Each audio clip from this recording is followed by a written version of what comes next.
বয়স আমার বেশি না, যদি হিসাব করতে যাই বয়স এখন প্রায় 33-34 হয়ে গেছে, কিন্তু এখনো মনে হয় যে এটা এই তো কয়দিন আগের ব্যাপার, এরকম লাগে। আবার মনে হয় যে না, আমি এখনো সেই ছোট্ট বাচ্চাটা। মনে আছে সব, কোনো কিছু তেমন ভুলি না। আর আমাদের ব্যক্তিগত জীবনে আমরা অনেক অনেক কথা মনে রাখি, যে কথাগুলো কষ্ট দেয় বা যে কথাগুলো সুখ দেয় আমরা মনে রাখি অনেক কথাই, আবার অনেকে মনে রাখতে পারে না। যারা মনে রাখতে পারে না আমার হিসাবে তারা অনেক অনেক বেশি ভালো, অনেক বেশি সুস্থ। আর যারা মনে রাখে যন্ত্রণা তাদের জন্য সবচেয়ে বেশি। আজকে ঘটনাটা বলবো আমি আমি আগে আপনাদের কাছে অনুমতি চেয়েছিলাম। তার আগে কয়েকটা কথা বলি, আমি আগেও বলেছি এখনও বলি।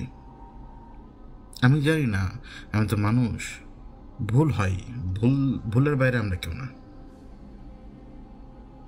ভৌতিকতা বন্ধ করার কথা এইভাবে ছিল না, ছিল যদি আপনি আমাকে আলিফ ভাইয়ের সাথে আমার ব্যক্তিগত কথোপকথনের কথা যদি জিজ্ঞেস করেন তাহলে আমি বলি, প্রথম কথা ছিল আমাদের ভিতরে যে আমরা 6 মাস মায়াকে পুরোপুরি সাপোর্ট দিয়ে যাব কীভাবে? মায়ের সিস্টেমটাই ছিল এরকম যে মায়াতে 16 ঘটনা আসবে, এর বাইরে আমরা বিভিন্ন রকম অডিও সিরিজ নিয়ে আসবো। তা আমাদের তখন ক্যাপাসিটি সেরকম ছিল বিধায় তো আমরা এই ঝুঁকিটা নিচ্ছিলাম। তো 6 মাস সেটা এই 16ভাবেই চলার কথা ছিল। তো 6 মাসে যখন মায়া একটা পর্যায়ে পৌঁছাতো তারপরে আবার ভৌতিকতা ফিরতো এবং ভৌতিকতার মতো করে চলতো এবং মায়াতে 16 পর্বই আসতো। শুধু হয়তো মায়াতে বৃহস্পতিবারে বদলে হয়তো শুক্রবার 16 পর্বটা আসতো, মানে মূল পর্বটা যেটা আর কি আমাদের মানে ভৌতিকতার ওইটা হওয়ার কথা ওইভাবেই ছিল, মানে 6 মাস পরে শুরু হওয়ার কথা ছিল। অনেক অনেক কটু কথা বলে। আসলে কি আমি এটুকু বুঝি যে আমাদের দেশে মানুষজন আসলে আমরা অনেক বেশি শিক্ষিত না, আমরা বই পড়ি না, কিতাব পড়ি না, তো এই জন্য আমাদের মধ্যে এখন একটা উগ্র ভাব চলে আসছে। আমরা পরোয়া করি না, ইভেন নিজের মা বাবাকেও তো এখন পরোয়া করি না, এখন আশপাশের লোকজনকে পরোয়া করি না, মুরব্বী তো দূরের কথা। এই জন্য আমাদের এই অবস্থা। তো মনে করুন এটাই ছিল প্ল্যান। তো ওই আলিফের গলাটা খারাপ হয়ে গেল, ওনার শরীরটা খারাপ, ওই পর্বটা আমি করার ঝুঁকি নিলাম। আমি সাহেব ভাইকে দিয়ে করাতে পারতাম না, আসলে পারতাম না। তারপরে আপনার দেখলাম যে আলিফ ভাই এখনও ঠিক হচ্ছে না, পরে পর্বগুলো আমি করলাম। মাঝখানে একটা দুটো পর্ব আবার সাহেব ভাই করলো, পড়ানো করলো, পড়ানো করলো। ঘটনা ছিল সবসময় আলিফ ভাইয়ের জন্য লেখা। আমাদের টিমটা বড় ছিল এবং ওইভাবে প্ল্যান ছিল, কিন্তু আলিফ ভাই পারল না ফিরতে। উনি যেটা প্ল্যান করেছেন, দেখুন আমরা যতই প্ল্যান করি না কেন আমাদের চেয়ে উত্তম প্ল্যান আল্লাহর কাছে। ওনার যে চিন্তা ভাবনা ছিল, উনি তো জানতেন যে উনি পিতা হবেন যদি আল্লাহ সব ঠিকঠাক লাগতো আর কি। তো ওনার যে প্ল্যান ছিল সেই প্ল্যানটা একেবারে ভেস্তে গেছে। ওনাকে ওনার পরিবারকে দেখতে হতো, যেটা সবাইকে দেখতে হতো, এবং সেটার মাঝখান থেকে তিনি সময় বের করতে চেয়েছিলেন, কিন্তু তার অবস্থা এমন হয়ে গিয়েছিল যে তার পক্ষে সম্ভব না। তার বড় ছেলেটা তাকে অত্যন্ত ভালোবাসে এবং তার নিজেরও তো তার পরিবারের টেক কেয়ার করা দরকার। এবং আলিফ ভাই হচ্ছেন সেই কয়টা লোক, যে কয়টা লোক এরকম লোক আর কি, যারা পরিবারের অনেক টেক কেয়ার করে, নিজেদের সব কিছু স্যাক্রিফাইস করে দিয়ে। আমার সেই কথাগুলো বললাম আর কি আপনাদেরকে আরেকবার মনে করানোর জন্য, যে মায়াতে আমি যে বিহেভিয়ারটা পাই মানুষের, এই বিহেভিয়ারটা আমার জন্য না, বরং আমার যেটা মনে হয় আমরা যেরকম টক্সিক হচ্ছি, আমরা তো আমাদের কর্মের ফল পাই। এই টক্সিসিটি দিয়ে লাভ নেই। এখন আপনার ঘরের যে অশান্তি সেটা তো বাইরে দেখাতে গেলেও আপনি তো ঘরের অশান্তি থেকে তো আর পার পাচ্ছেন না, অথবা অন্তরের অশান্তি থেকে তো আর পার পাচ্ছেন না। আল্লাহ আস্তে আস্তে দিল অন্ধকার করে দিবে, তখন কি করবেন? এখন ভুল আমারও হয়, ভুল অন্য কারোরও হয়, সবারই হয়। আমি তো বললাম যে আমার ভুলের ঊর্ধ্বে না। তো মায়াতে যে ঘটনাগুলো চেয়েছিলাম বলতে, কিন্তু যখন বিহেভিয়ারটা এরকম পেলাম, সাহস নেই। আর বিশ্বাস করুন, আমার জানার মালিক আল্লাহ, উনি খুব ভালো করে জানেন আমার জীবনও তো আপনার সামনে মাইকে কথা বলার কথাই ছিল না। এই যে আজকে যাই 5টা বছর, আমাকে দেখাতো শখ অনেকের, কল্পনা করাতো অনেক এক একভাবে। ওই নিজের ছবিটা তো একবার পাবলিশ করিনি আমি। এখন যদি কেউ আমার প্রাইভেসি ইনভেট করে, মানে যে যে টিমমেটদের আমি বিশ্বাস করতাম, তারা যদি আমার প্রাইভেসি ইনভেট করে, এটা তাদের ব্যক্তিগত ব্যাপার, এবং তারা এটার জন্য আল্লাহর কাছে জবাব দিয়ে দিবে। আমার কিছু করা লাগবে না, আমি জানি। আমি শুধু সবুর করতে হবে আমাকে। আমি চোখে দেখেছি অনেকে সাফার করছে, মারাত্মকভাবে সাফার করছে তারা। ওইটা ওইটা হচ্ছে সম্পূর্ণ অন্য ব্যক্তিকে কষ্ট দিলে। আমরা মনে করি কি আপনাকে আমি একটু কষ্ট দিই, আমার কিচ্ছুই হবে না, কিন্তু হয়, অবশ্যই হয়। বললাম না, কর্মের ফল ফেরত আসে। এখন আমি আপনাকে কষ্ট দিই বা আপনি আমাকে কষ্ট দেন, আল্লাহ আমাকে যেইভাবে সাফার করাবেন বা আপনাকে যেভাবে সাফার করাবেন, ওইটা হয়তো আমি দেখব না বা আপনি দেখবেন না, কিন্তু আল্লাহ ঠিকই আপনার কাছ থেকে সেটা আদায় করে নিয়ে নেবেন। এই কথাগুলো কেন বললাম? কারণ এই যে অযাচিত মন্তব্যগুলো আসে, আমি মায়া খেয়ে ফেলেছি, আলিফ ভাই মায়া বেঁচে দিয়েছে, এটা সব রাবিশ কথাবার্তা যেগুলো আসে, এগুলো তো উত্তর দিতে দিতে হয়রান হয়ে গেলাম, কিন্তু খারাপ লাগে। এখন এই কথাটা কেন বললাম জানেন? এই ঘটনাটা আমি চাইলে মায়ে বলতে পারতাম, আমি এই ঘটনাটা মায়ে লিখতে পারতাম, আলিফ ভাই নাই, এই জন্য মায়া তো সেই ঘটনা দিতে পারছি না। আর পরিবেশটাই এমন টক্সিক পরিবেশ। আমি সেই দিন গ্রুপে দেখলাম একজন লিখলো সব সায়েন্স ফিকশন হয়ে গেছে। আমি ওনাকে উত্তর দিয়েছিলাম যে প্যারানর্মালের ভিতরে কোনো সায়েন্স নেই, আর কোনো ফিকশন 5 বছর ধরে চলতে পারে না। কি বলবো বলুন? আমার কাছে চাইলে অনেক কথা আছে, তাই না? আমি অনেক কথা বলতে পারি। এখন আমি শুধু একটা কথা তো অন্তত বলতে পারি, যে অন্তত আমার কারণে বাকি লোকেরা তো সাহস করেছে তাদের অভিজ্ঞতা বলার, সেটা সত্য হোক আর মিথ্যা হোক, কে বিচার করবে বলেন? বিচারের মানদণ্ডটা হচ্ছে সেই লোক সত্য বলছে না মিথ্যা বলছে তার প্যাটার্ন লক্ষ্য করলে। একটা মানুষ 5 বছর ধরে টানা মিথ্যা কথা বলতে পারে না, এ হয়ই না। মৃত্যুক টানার 5 বছর প্রত্যেক মাসে মিথ্যা কথা বলতে পারে না, হয় না। এটাই আর কি আমার আফসোস, যে আজকে আমি মিড নাইট আপনাদেরকে বলতে হচ্ছে আমাকে কিছু কিছু অভিজ্ঞতা, যেগুলো আমি বলতে পারবো না কোথাও, বা লিখে এখন আর শোনাতে পারবো না। আমি ওই দিন এমন একটা সার্কামস্টান্সের মধ্যে ছিলাম, ওই ফোন কলটা আমি ধরতে পারিনি। আমার খুবই পরিচিত, খুবই খুবই পরিচিত একজন ব্যক্তির ফোন কল। আমি জানি সে তখন মানসিক ট্রমার ভেতর দিয়ে যাচ্ছে। ডিপ্রেশন খুবই ভয়ঙ্কর জিনিস। সে মানসিক ট্রমার ভেতর দিয়ে যাচ্ছে, আমি শুধু তার ব্যাপারে এইটাই জানতাম যে সে মানসিক ট্রমার ভেতর দিয়ে যাচ্ছে। পানির বোতল পড়েছে, পানির বোতল ফেলে দিল মাত্র একটা। এরা অনেক বেশি বাড়াবাড়ি করে, গত 2টা সপ্তাহ ধরে প্রচণ্ড জ্বালাজালি করছে আমাকে রেকর্ড করার সময়। ওই কি জানি বলে, আমি ওর ফোন ধরতে পারিনি, কিন্তু আমি কখনো জানতামও না বা আমি আন্দাজও করি নাই যে সে এইভাবে সাফার করছে ভেতরে, বা ভিতরে এমন ভয়ঙ্কর অবস্থা। তো ফোন তার আমি ধরিনি, ওই ফোন কলটা আমাকেই দিয়েছিল সে। তো পরের দিন শুনি যে আমার আরেকজন ফোন দিল, আরেকজন ফোন দিয়ে বললো, এ কি তুমি আসলা না, যে ঘটনা কি? আমি বললাম কোথায় আসবো? বললো যে ও না মারা গেছে, তোমার না এখানে আসার কথা, তুমি কি খবর পাও না? কথাটা আর কি এরকম, ও না মারা গেছে, তুমি কি খবর পাও না? তোমার না আসার কথা। আমি বললাম কে মারা গেছে? তখন সে নাম বললো। তো পরে আমি বুঝলাম ও মারা যাওয়ার আগে আমাকে ফোন দিয়েছিল। ওর নামটা আমি সরাসরি বলতে চাই না, কি নাম দেব?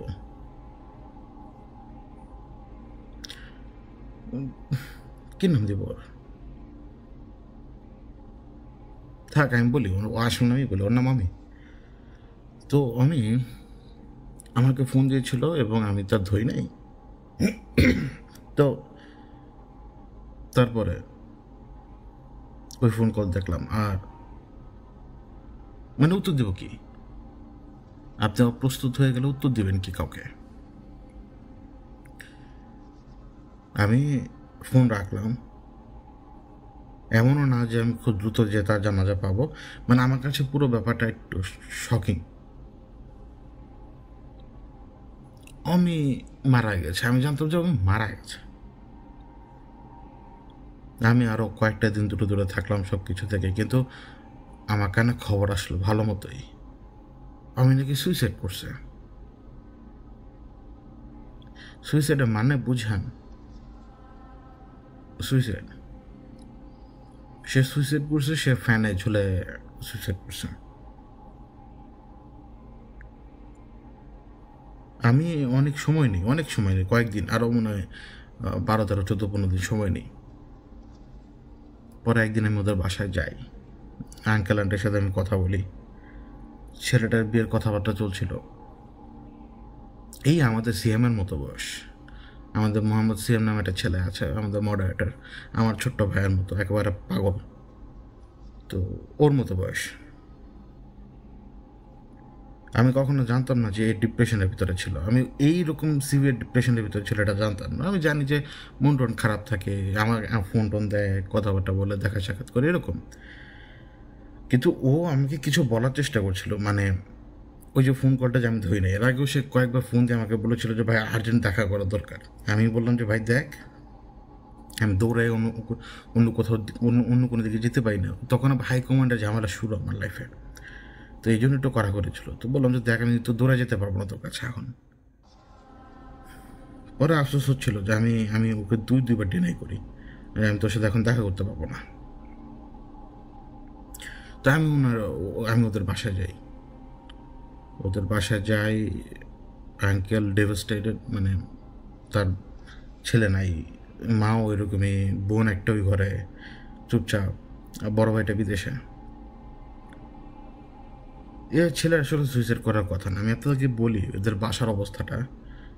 এদের বাসায় আমি ঢুকতে গেলে সবসময় একটা জিনিস দেখতাম, সেটা হচ্ছে একটা জানালা মাটি বরাবর, জানালার কিছু অংশ, মানে হচ্ছে কি ওদের বাড়িটা নিচু ছিল, তো ওদিকে একটা পকেট রুম বা একটা রুমের মতো কিছু একটা ছিল। তো ওই যে যখন ওদের বাড়িটা আর কি ওরা যখন ঠিকঠাক করে বা ওই যে উপরের দিকে ওঠায়, তো এই নিচের রুম মাটি দিয়ে ভরাট করে ফেলে। আর বাইরের দিক দিয়ে তাকালে মনে হবে কি এই 1 হাতের মতো কাচের জানালা, সেটা আর কি, মানে মাটির নিচে বাকি অংশটুকু, মানে বাড়িটা এত নিচে ছিল আর কি, মাটি দিয়ে উঁচু করা চারপাশে।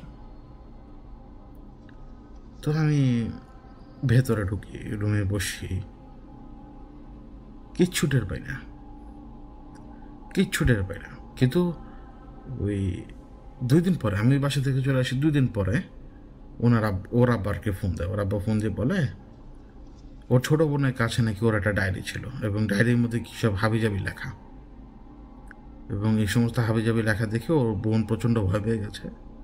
তো ওর মা ওই সমস্ত হাবিজাবি লেখা দেখে একটু ভয়ে প্রায় অজ্ঞানের মতো অবস্থা। তো আমি কি একটু আসতে পারবো কিনা? এখন ওর ডায়েরি লেখার কোনো কথা ছিল না, ও ডায়েরি লেখে না, ও এমনিতে জানে যে আমি ডায়েরি লিখি। তো এখন আমার দেখা দেখি হয়তো লিখতে পারে, মানুষ নিজের মনোভাব প্রকাশ করার জন্য অনেক কিছুই করে। বাড়িতে যাই, ডায়েরিটা নিই, ডায়েরিটা নেওয়ার পরে প্রথম 2টা পৃষ্ঠা পড়লাম, কিছু পাইনি। মাঝখান থেকে হুট করে একটা পেজ বের করলাম। কিছু সময় পড়ার পরে 2, 4, 5টা লাইন পড়ার পরই আমার শরীরের মধ্যে কাটা দেয়। আমি ডায়েরিটা বন্ধ করি। এখন ওর আব্বার কথা হচ্ছে কি আমার ছেলে কি কেউ কিছু করলো কি না, মানে আমার ছেলে সুইসাইড করে নাই, মানে আমার ছেলেকে করানো হয়েছে, এরকম কিছু। আমি বললাম যে আমি দেখতেছি, দেরি হয়ে গেল তো এমনি। আমি বললাম আমি দেখতেছি। আমি বাসায় আসছি এবং আমি ওই ডায়েরিটা নষ্ট করার আগে আর কি, ওই ডায়েরি থেকে যতটুকু পড়ি, আমি পুরো ডায়েরি পড়ি নাই, যতটুকু পড়ি আমি অতটুকু আমি আপনাদেরকে এখন বলি আগে। তো আমির ডিপ্রেশন ছিল, এবং এই ডিপ্রেশনে ওর মন খুব খারাপ থাকতো, এবং ওই সবসময় একটা দুর্গন্ধ পেত। ওই দুর্গন্ধটা হচ্ছে কি তীব্র পচা গন্ধ। ওর কাছে সবসময় মনে হতো ওকে কেউ দেখে যে একেবারে একদম লম্বা, যে তার আকার একেবারে সিলিং পর্যন্ত, সে ছেলে না মেয়ে এটা বোঝা যায় না, এবং কি তার আকার সিলিং পর্যন্ত হলেও তার শরীরের গঠন সম্পূর্ণ শুকনো, মানে চামড়া রয়েছে কিন্তু কোনো মাংসপেশি নেই, মানে এতখানি শুকনো সে। তার মাথাটা স্বাভাবিকের চেয়ে একটু বড়, এটা বোঝা যায় না যে সে ছেলে না মেয়ে। দরজাটা এমনভাবে ফাঁক করে রাখতো, মানে এতটুকু ফাঁক করতো দরজাটা, এবং দরজার অপোজিট পাশে দাঁড়িয়ে থাকতো। একটা মানুষের যে হাইট, সেই হাইটে দরজার কপাট যে জায়গায় শেষ হবে উপরের দিকে, সেইখানেও ওই যে আকারটাকে সে দেখতো সেটার বুক পর্যন্ত দেখা যেত। সেইটা নাকি ওর সাথে কথা বলতো। কীভাবে কথা বলতো? দরজার যতটুকু ফাঁক করেছে সেই অতটুকু ফাঁক দিয়েই ঝুঁকে কথা বলতো, একদম ঝুঁকে, কুজুবরিদের মতো ওর দিকে ঝুঁকে যখন কথা বলতো, ওকে খুব মিষ্টি গলায় বলতো, আমার কাছে আসো। এখন ওর তো শরীর ভার হয়ে যেত, ও নড়াচড়া করতে পারতো না, কিন্তু আসো বলতো, আসো বলতো।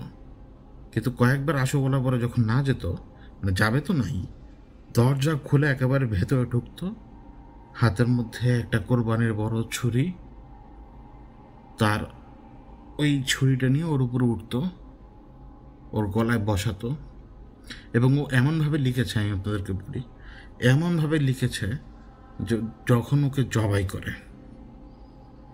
প্রথমে অল্প একটু কাটে গলার পাশ দিয়ে, কেটে ওকে ব্যথা দিচ্ছে, কেটে ওর ওই জায়গার ভিতরে আঙ্গুল ঢুকিয়ে যে কোনো একটা নার্ভ বা কোনো কিছু টেনে বের করতো, এবং যখন টেনে বের করতো আমি মারাত্মক একটা পেইন পেতাম, যে পেইনটার কোনো ব্যাখ্যা নেই। ও লিখেছে সেইখানে ডায়েরির ভেতরে, ওই যন্ত্রণা কোনো ডিসক্রিপশন সে দিতে পারবে না। এবং তাকে বের করে তার রক্তনালীটা দেখাতো, এবং সেইখান থেকে ওই যেই ওর নালীটা সে কেটেছে সেই নালীটাকে সে দেখতো লাফাতে, টিপটিপ করতে এক চোখ দিয়ে কি, এবং ওই নালীর উপরে এমনভাবে চাপ দিয়ে ধরতো, চিরিক মেরে রক্ত ওর অন্য চোখের উপরে এসে পড়তো, একেবারে গালের উপরে। আবার ওই নার্ভটাকে এমনভাবে গিট মারতো ওর চোখের সামনে, গিট মারছে, ওই নার্ভ যত নাড়াচাড়া করছে ও ওর গলার ভিতরে অদ্ভুত রকমের ব্যথা পাচ্ছে, এবং ওই নার্ভের ব্যথা ওর পেট থেকে তলপেট হয়ে একেবারেই যে কি বলে নাম কি, টেস্টিকেল পর্যন্ত সে ব্যথাটা টের পেত ওই অবস্থাতেই। মানে এটা ওর পেটের মাঝখান দিক থেকে এমনভাবে যেত টেস্টিকেল পর্যন্ত ব্যথাটা সে টের পেত, যেমন ওইখান থেকেই, মানে গলা থেকে টানা নার্ভটা সব জায়গায় লেগে আছে এরকম। গিট মেরে দিত, পরবর্তীতে একেবারে মাঝখান থেকে কাটতো। ওই সময়টা কিছু করতে পারতো না, শুধু যন্ত্রণাটা অনুভব করা ছাড়া। মাঝখান থেকে কাটতো, এবং ওই এন্টিটি যে রূপটা, ওর আঙ্গুলগুলো যে বড় বড়, ওই একটা আঙ্গুল ওর যে গলার কণ্ঠনালী কাটার পরে এখান দিয়ে ঢুকিয়ে দিত, ঢুকিয়ে দিয়ে কণ্ঠনালীর ভিতরে আঙ্গুল ঢুকিয়ে মানে সুরসুরি দিত যাতে সে কাশে বা কিছু একটা করে, তো ওর কাশি চলে আসতো। আমরা গলা পরিষ্কার করার চেষ্টা করি না, একটু আগে গলা পরিষ্কার করলাম, তো গলা পরিষ্কার করার চেষ্টা করতো, মানে তখন যে কাশিটা সে দিত বা যে শব্দটা করতো, ওই শব্দটা মুখ দিয়ে বা বেরোতো না। এটা ওর স্পষ্ট মনে আছে, আমার ও লিখেছিল সেইখানে, ওর মুখ দিয়ে বেরোতো না, এটা বেরোতো গলার মাঝখান দিক দিয়ে, এবং যা মনে হতো যে শুধু হাওয়া বের হচ্ছে, একটা ধমকা হাওয়া, মানে এরকম। এটা ওর সাথে ঘটছিল বারবার, এবং এই বারবার এই ঘটনাটা ও আমাকে বলার চেষ্টা করছিল। এখন ও আমাকে বলতে পারেনি এটা। শেষের যে কয়টা দিন, প্রথমে তো সে এন্টিটিকে এভাবে দেখলো, কয়েকদিন তার গলা এভাবে কাটলো। পরের দিকে অমির মাথায় একটা জিনিস ছিল, যে ব্যাপারটা আমি আপনাদের সবাইকে বলি, সেটা হচ্ছে তদন্ত করতে। ওকেও তো আমি শিখিয়েছি কীভাবে করতে হয় কি নাকি। ও তখন তদন্ত করার চিন্তা ভাবনা করলো, এবং তদন্ত করার চিন্তাভাবনা যখন সে করলো, তখন সে তদন্ত করার জন্য যে বেসিক একটা ফর্মুলা, ওই যে আমি বলি যে ইবাদত করতে, ও ইবাদত করতে শুরু করে। এখন যখন ও ইবাদত করতে শুরু করে, তখন ও মন্ত্র পড়ার শব্দ শুনতে পায়। প্রত্যেকবার যখনই সে নামাজ পড়তে যায়, যখনই সে মানে সুন্দরভাবে তাকবীর দিয়ে সে নামাজ পড়া শুরু করে, মন্ত্র পড়ার শব্দ সে শুনতে পায়। তো পড়তে পারতো না ঠিকভাবে, নামাজ সে পড়তে পারতো না, এবং বারবার তার কানের মধ্যে ফিস করে বলতো আয়, মানে এরকম আয় আয় আয়। ছেলেটা ও ডায়েরির ভিতরে লিখেছিল, একটা স্বপ্ন দেখেছিল। ও স্বপ্ন দেখেছিল একটা ঘর, যে ঘরের মধ্যে একদম চিলে কোঠার যেই ঘুলগুলি থাকে, এই ঘুলগুলির মতো একটা জায়গা দিয়ে একটু আলো আসছে, একটু বেশি না একটু। ওই আলোতে মোটামুটি আবছাভাবে পুরো ঘর বোঝা যায়। প্রচণ্ড রকমের শীতল, প্রচণ্ড রকমের শীতল।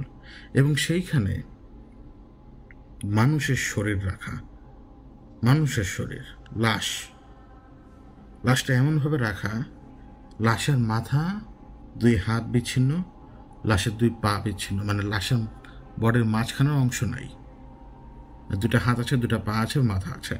এবং এই 5টা অংশ একটা লাঠির উপরে রাখা। কিভাবে? লাঠি সোজাসুজি দাঁড় করানো, তারপরে ক্রসের মতো করে বাঁধা, মাথাটা একেবারে আঘাতে বসানো গলার ভেতর দিয়ে, 2 হাত 2 দিকে যে ক্রসের মতো মেলে রাখা কাঠের অংশটা সেটার সাথে রাখা, এবং নিচে যে একটা ক্রসের মতো চলে গেছে নিচের দিকে, এটার সাথে 2 পা দড়ি দিয়ে বাঁধা। অর্থাৎ 2 পা 2 হাত মেলে, 2 পা এক জায়গায় রেখে 2 হাত মিলে একজন দাঁড়িয়ে আছে। ব্যাপারটা আর কীরকম? মাঝখানে বডি নেই, কাঠের সাথে হাতগুলো বাঁধা। কোন রশি দিয়ে বাঁধা জানেন? এই যে আমরা প্লাস্টিকের রশি দেখি না, 10 টাকা করে বান্ডেল এখন মনে হয় সম্ভবত, বিভিন্ন রং বেরঙের, এই বান্ডেল দিয়ে বাঁধা। তো ও স্বপ্ন দেখে আর কি।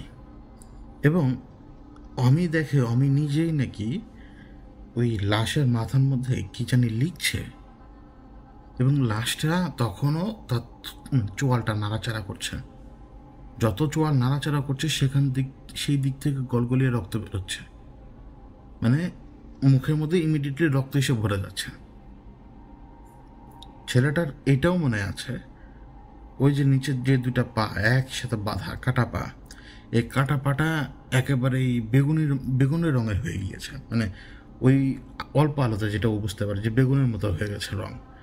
এবং কাটা যে জায়গাটা, সেই জায়গাটার মধ্যে পোকা লেগে গিয়েছে, ছোট ছোট সাদা, ছোট ছোট কালো পোকা, যেটা আর কি খাচ্ছে ওই জায়গাটা।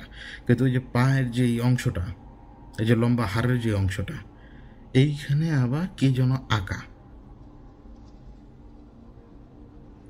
ওই রুমের ভেতরে সে আরেক দিকে দেখেছিল একটা কর্নারে কে জানি বসা, এমনভাবে বসা তার সারা শরীরে বস্তার ছালা দেওয়া, মানে বস্তার যে ছালা হয় এই ছালা দেওয়া, এই ছালা দিয়ে সে মোড়ানো পুরো শরীরটা।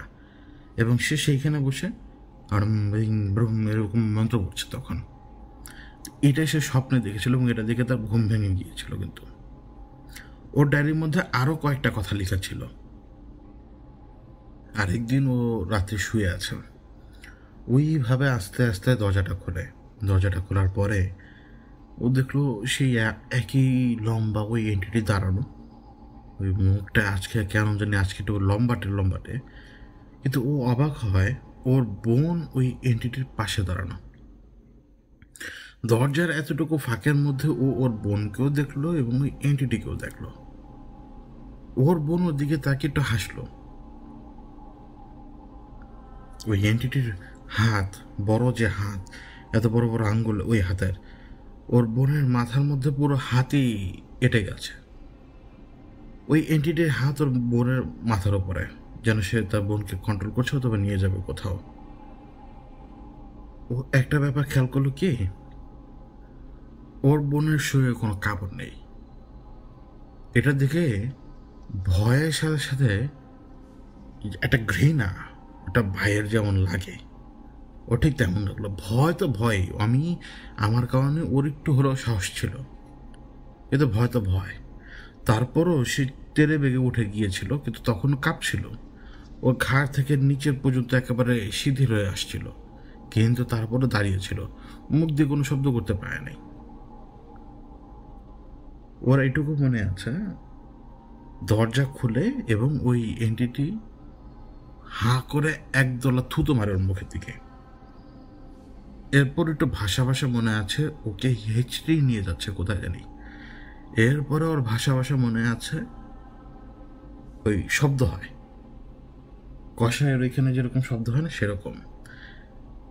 এরপর এক মুহূর্তের জন্য ও যেন ওর বোনের কাটা মাথা দেখেছিল। কাটা মাথা কোথায় দেখেছিল? ঠিক ওর যখন হুঁশ আসে যেদিকে তাকায় ঠিক সেদিকেই ওর বোনের মাথাটা রাখা, ওর বোন ওদিকে তাকিয়ে আছে। এরপর আবার যখন হুঁশ আসে, এবার কিছু সময় অনেকক্ষণ ধরে ছিল, ও দেখলো কি এই আবছা আবছা অবস্থার মধ্যে সেই ক্রস চিহ্নের মতো, ওইটার উপরে ঠিক ক্রসের আঘাতে ও বোনের মাথাটা 2 হাত দিয়ে ওই শয়তান বা সেই এন্টিটি রাখলো। এরপরে হাতুড়ির মতো ভঙ্গি করে অপর হাতকে মুঠো করে বাড়ি মারল ওই মাথার উপরে, যাতে ওই ক্রসের মধ্যে ওর বোনের মাথাটা এঁটে যায়। এঁটে যাওয়ার সময় ওর বোনের নাক দিয়ে যে ঘিলু বেরিয়ে আসছিল কিছুটা, সেটাও পর্যন্ত দেখে। ও কী অবস্থায় ছিল এটা ওর মনে নাই। ওর বোনের যে 2 হাতে মেহেদি পরা ছিল সেদিন, এই 2 হাতও দেখতে পায় ক্রসের 2 দিকে আগাতে, যে ক্রসটা আড়াআড়িভাবে রাখা এখন। এরপরে পা 2টা ঠিক ওইভাবে নিচের ক্রসের ওই অংশে বেঁধে দিল। বেঁধে দেওয়ার পরে ও দেখতে পাচ্ছে ওই লোক একটা ধোঁয়া দিচ্ছে, সেই ধোঁয়া যে কোনো কিছু তৈরি করে একটা ধোঁয়া দিচ্ছে ওই লাশের উপরে। ওর দিকে তাকালো এমনভাবে ঘাড় এবং শরীর বাঁকিয়ে, যেন ও হয়তো কোনো গুরুত্বপূর্ণ কোনো কিছু দেখে ফেলেছে। কে? আমি। তো এমন ভঙ্গি করে যখন বুঝলো যে আমি হয়তো দেখে ফেলেছে, দৌড়ে এসে ওর নাক বরাবর একটা লাথি মারল এবং ওই ব্যথায় ওর ঘুম ভাঙে। এটা ওর ডায়েরিতে লেখা। এরপর ও আরও লিখেছিল, একদিন মসজিদে ও রাতের বেলা নামাজ পড়ছে, বাড়িতে শান্তিতে থাকতে পারছে না, বাসায় আবার কাউকে বলেনি, এদিকে আমার সাথে রিচ করতে পারছে না, মানে আমার সাথে কথা বলতে পারছে না সরাসরি, ফোনে কথা না বলে মসজিদে বসে আছে। রাস্তা দিয়ে একটা ছেলে হেঁটে যাচ্ছে মসজিদের সামনে দিয়ে, মানে মসজিদটা একটা গলির ভেতরে, মানে গলির রাস্তা আর কি, মসজিদ থেকে বের হলেই। এবং ওই বাচ্চা ছেলেটা ওর দিকে তাকিয়ে আছে ঘাড় তাড়া করে। বাচ্চা ছেলেটা কিন্তু একেবারে উলঙ্গ, এবং বাচ্চা ছেলেটাকে দেখে ওর কেন জানি মনে হলো এটা হচ্ছে সেই আকৃতি, যে আকৃতিকে সে স্বপ্নে দেখে এবং যে আকৃতিকে ও কিন্তু বাস্তবে দেখে। দরজার ওই যে ফাঁক যতটুকু করে অতটুকু দিক থেকে দেখা যায়, সেই এন্টিটির মতোই লাগছে। আয়তনে ছোট হলেও কেন জানি একই রকমই আকার সব কিছু। ওই বাচ্চাটা হেঁটে চলে যায়, এবং হেঁটে যখন চলে যায় ও তাকিয়ে আছিল, আমি তাকিয়ে তাকিয়ে দেখছি যে কোন দিকে যায় দেখি, এবং হেঁটে যাচ্ছিল শুধু একেবারে ড্রেন বরাবর, যে ড্রেনটা তৈরি করছিল ওই ড্রেনের উপরে সে লাফ দিয়ে পড়ল নিচের দিকে, ড্রেনের ভেতরেই। বাকি দুনিয়া কেউ জানে না মানুষ ছিল সেখানে, কিন্তু তারপরে কেউ বলতে পারবে না, কারণ যে দেখা সেই দেখবে, অন্য কেউ দেখবে না। এখন আমি এই অবস্থায় আমার সাথে দেখা করতে না পারে আবারও নিজের মতো করে একটা কিছু করার চেষ্টা করতে লাগলো। তো সে আগে তদন্ত করা শুরু করলো সমস্যার উৎস কোথায়, মানে ঝামেলা কোথায়। এই জন্য সে ইবাদত করতে শুরু করলো, কিন্তু ওই যে রাতেরবেলা ইবাদত করতে পারে না, রাতেরবেলা ইবাদত করতে পারে না দেখে বাবাকে বলে অনেক কষ্ট করে সে ওই যে জামাতে যান না মানুষজন 3 দিনের জন্য, এরকম একটা 3 দিনের জামাতে যাওয়ার ব্যবস্থা করলো। ও 3 দিনের জামাতে যেদিন বের হবে সেই দিন একেবারে সন্ধ্যাবেলা যখন বের হয়, মানে পরের দিন সকালে আর কি সে চলে যাবে, ওই সন্ধ্যাবেলা সে যখন বের হয় রাস্তায় আসার পথে যে কোনো একটা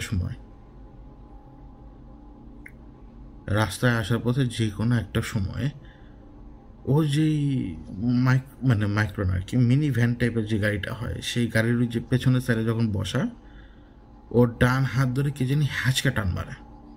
ওই হ্যাঁচকা টানটা যখন মারে, ও যখন পেছনে ঘুরে, গাড়িটা তো তখন হালকা হালকা চলছে, মানে এমন যে দ্রুত গতিতে চলছে।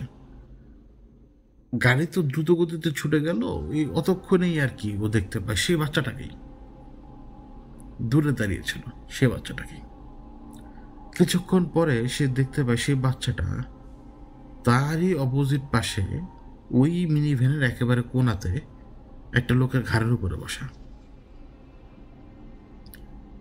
আমি এখন যখন রেকর্ড করছি, এখন বাজে রাত 2:28। এই সময় ফড়িং ঢুকেছে আমার ঘরে। ফড়িং, এই ঘরে না জানলা খোলা না দরজা খোলা, কোনো কিছু খোলা না, সব বন্ধ। ওই যে ফড়িং শব্দ করছে উপরে, ডানা ঝাপটাচ্ছে, এটার সাথে সেটার সাথে বাড়ি দিচ্ছে, অদ্ভুত। তো ওই যে মাথার উপরে সে যখন দেখলো, মানে ঘাড়ের উপরে বসা, তো চোখ বন্ধ করো। চোখ বন্ধ করার পরে ওকে বলছে, একেবারে মেয়েলি কণ্ঠে বলছে, মেয়েলি থেকে বিশ্রী কণ্ঠে বলছে, আরে যা যা, তুই কিছু করতে পারবি না, যা, যে জায়গায় যাবি না কেন তোর পিছে পিছে আমি আসবো, তুই যা। চোখ বন্ধ করে অনেকক্ষণ জিকির আজগার করলো, এবং জিকির আজগার করার পরে দেখে যে নাই। এখন রাতের বেলা মসজিদে, এইটুকু তো নিশ্চিন্ত যে রাতের বেলা মসজিদে কোনো শয়তান আসবে না, কোনো ইতর আসবে না, কেউই আসবে না। তো ছেলেটা রাতেরবেলা ইবাদত করতে শুরু করে, রাতেরবেলা ইবাদত করতে শুরু করে, এবং ইয়ারা বিয়ারা বিয়ারা এইভাবে আর কি জিকির করতে করতে ছেলেটা একেবারে ঘুমিয়ে যায়। বসা অবস্থায় মনে ঘুমিয়ে গিয়েছিল, এবং যখন সে ঘুমায় তখন সে নিজেকে এমন একটা জায়গায় পায় যে জায়গাটা সে চেনে না, জানে না, কিন্তু কে জানি ওকে পাশে থেকে বলছিল এটা তো হচ্ছে শয়তানের রাজ্য, এখানে শয়তান আকাশে বাতাসে পাতালে সব জায়গায় বিস্তার করে। ও এই অবস্থার ভেতরে হাঁটছিল, চারপাশটা অন্ধকার। ও দেখতে পাচ্ছে যে দুইটা শয়তান মারামারি করছে, দুইটা শয়তান কি রূপ ওইটা লেখে নাই, দুইটা শয়তান মারামারি করছে, এবং ওরা এমনভাবে মারামারি করছে একজন আরেকজনের হাত যেন খেয়ে ফেলবে, মানে যে হাত ছিঁড়তে পারবে সে সেই হাত খেয়ে ফেলবে, এইভাবে মারামারি করছে ওরা। তো স্বপ্নে এই যে সেই জায়গাটা দিয়ে হাঁটছে, কোন দিকে নিরুদ্দেশভাবে যে হাঁটছে সেটা তো সে জানে না স্বপ্নে, কিন্তু সে দেখতে পায় যে তার বোন, কিছু তো যাওয়ার পরে দেখতে পাচ্ছে তার বোন সেই স্বপ্নের ভেতরে, এবং সে একেবারে শরীরে কোনো কাপড় নেই, কোনো কিছু নেই, সেটা টেবিলের উপরে শোয়া। কিন্তু ভালো করে যখন খেয়াল করে আমি, ও দেখতে পাই যে ওর বোনের শরীরে একটা জয়েন্টও আস্ত নেই, সবগুলো জয়েন্ট বিচ্ছিন্ন। মানে দেখলে মনে হবে যে ওর বোনের লাশটা পড়ে আছে, কিন্তু লাশ পড়ে আছে ঠিকই, কিন্তু প্রত্যেকটা যেমন গলা, দুই হাত, দুই পা কাটা। একেবারে কাছে যাওয়ার পরে সে বুঝতে পারে, এবং সে যখন কাছে যায়, এটা কিন্তু স্বপ্নে দেখছে, সে যখন কাছে যায় তখন তার বোন চোখ খুলে আর বলে, ভাইয়া আমার জন্য চকলেট আনিস নেই, এটা বলে ওর হাতের মধ্যে কামড় দেয়, এবং ওই কামড়ে একেবারে ওই কামড়ের যন্ত্রণায় লাফিয়ে একেবারে ঘুম থেকে উঠে মসজিদের ভিতরে এই একেবারে মাঝরাতে চিৎকার চেঁচামেচি শুরু করে দেয় যে সে এখন বাসায় যাবে, সেইখানে এই চিল্লা থাকবে না আর। অনেক জোরাজুরি করলো, রাতে বেলাতে ছাড়া যায় না, একেবারে ফজরের সময় পালিয়ে গেল। আমি পালিয়ে বাড়িতে ফেরত আসলো ফজরের নামাজের পর পরে। বাড়িতে ফিরে এসে বাবা মাকে বললো, বাবা মা বললো যে এই আমার সাথে চলতে চলতে তোর মাথা খারাপ হয়ে গেছে। তো এটা আর কি বললো যে আমি যাতে আমার মানে আমার কারণে যাতে ওর মাথা খারাপ না করে। কিন্তু ছেলেটা বোঝানোর চেষ্টা করলো, বাবা মা বুঝলো না। ছেলেটা ডায়েরিতে লিখেছিল যে আমি আব্বা আম্মার কাছ থেকে, আব্বা আম্মার ঘর থেকে কথা বলে যখন আমি আমার ঘরে যাই, আমার ঘরের দরজা খোলার পরে আমি দেখি যে আমার বোন সিলিংয়ে উল্টা ঝুলানো, এবং আমার বোন সিলিংয়ে উল্টা ঝুলানো, এবং তার সাথে ওই উল্টো অবস্থায় ঝুলে দুষ্কর্ম করছে সেই এন্টিটি, এবং তার বোন চিৎকার করে বলছে, ভাইয়া ভাইয়া ভাইয়া আমাকে বাঁচা। বোন উল্টো, সেই এন্টিটি উল্টো। দরজা খুলে তার ওর বাবা, ও বলে আর কি, আমি দরজা খুলে আমার আব্বা আম্মারে ডাক দিই, আমার আব্বা আম্মা এসে দেখে যে কিচ্ছু নেই, আমি দেখি কিচ্ছু নেই। যখন বললাম যে মিলির কথা, মানে ওর বোন মিলির কথা, যে মিলিকে দেখলো এরকম, মিলি ও আর এটা বলে নাই আর কি, বললো যে মিলিকে দেখলাম এই জায়গায় ফ্যানে ঝুলে থাকতে, তো ওর আমার ঠাস করে একটা থাপ্পড় মারলো, বললো যে মানে শব্দ সামার, মানে আমি জাহিদ শব্দ সামার, আমার সাথে চলে দেখি আজকে এই অবস্থা। এদিকে ছেলেটাকে এখন একেবারে কাবু করার জন্য প্রত্যেকদিন রাতের বেলা বোনটাকে এইভাবে দেখায়, বোনকে ব্যবহার করতে শুরু করে। বোনকে ব্যবহার করা এটা কোনো ভাই সহ্য করবে না, কোনো মতে করবে না, আমিও করবো না। বোনকে দেখাতে লাগলো, ওর সামনে ও বোনকে একেবারে ফেলে রাখতো, এবং ওই যে কষাইয়ের যে বড় বড় নাম ভুলে গেছি, চাপাটি, সে চাপাটি দিয়ে প্রথমে একটা ঘাই দিত পায়ের তলাতে, তো একটু ফাঁক হয়ে যেত না মাংস, তারপরে ধাম করে একটা কোপ, তা আঙ্গুল সহ কিছু অংশ আলাদা, এরপরে গোড়াইটার উপর দিয়ে একটু আস্তে করে একটা টান দিত, একটু ফাঁক হতো, তারপর একটা কোপ, গোড়ালির মাংসটা আলাদা, তারপরে গোড়ালির জয়েন্ট একটা কোপ আলাদা, হাঁটুর উপরে একটা কোপ ভাঙে না, আরেকটা কোপ ভাঙে না, আরেকটা কোপ ভাঙে না, আরেকটা কোপ ভাঙে না। ওর দিকে তাকায় প্রত্যেক কোপের পরপর, এরকম কিছুক্ষণ কোপানোর পরেও আরেকটা পা আলগা করে ফেলে, একেবারে আলগা করে ফেলে। পরের পা 1 কোপ, 2 কোপ, 3 কোপ এরকম করতে করতে আলগা করে ফেলে। ওর সামনে ওর বোনকে কেটে টুকরো টুকরো করছিল, যতটুকু বিশ্রী পন্থায় দেখানো সম্ভব। তো ছেলেটা না নিজের মন থেকে কথা বলার চেষ্টা করছিল, মুখ দিয়ে পারিনি। তো সেইখানে ডায়েরিতে লেখা ছিল, আমি শুনেছি আমি কি বলেছি, মানে অমি মনে আছে যে অমি কি বলেছে সেটা ও নিজের কানে শুনছিল, কিন্তু ও বলে নাই। হয়তো ও অন্তরের কথা ও নিজের কানে শুনতে পায়। অবশ্যই আমাদের অন্তরের কথা আমরা নিজেদের কানে শুনি। তো সেইভাবে যখন শুনে, এরপরে ও শুনে কি সেই এন্টিটি ওকে উত্তর দেয়, তো বোনের সাথে এরকম করবো, তারপর তোর বড় ভাইয়ের সাথে, তারপর তোর বাবার সাথে, শেষে তোর মার সাথে, তারপরে তোর সাথে।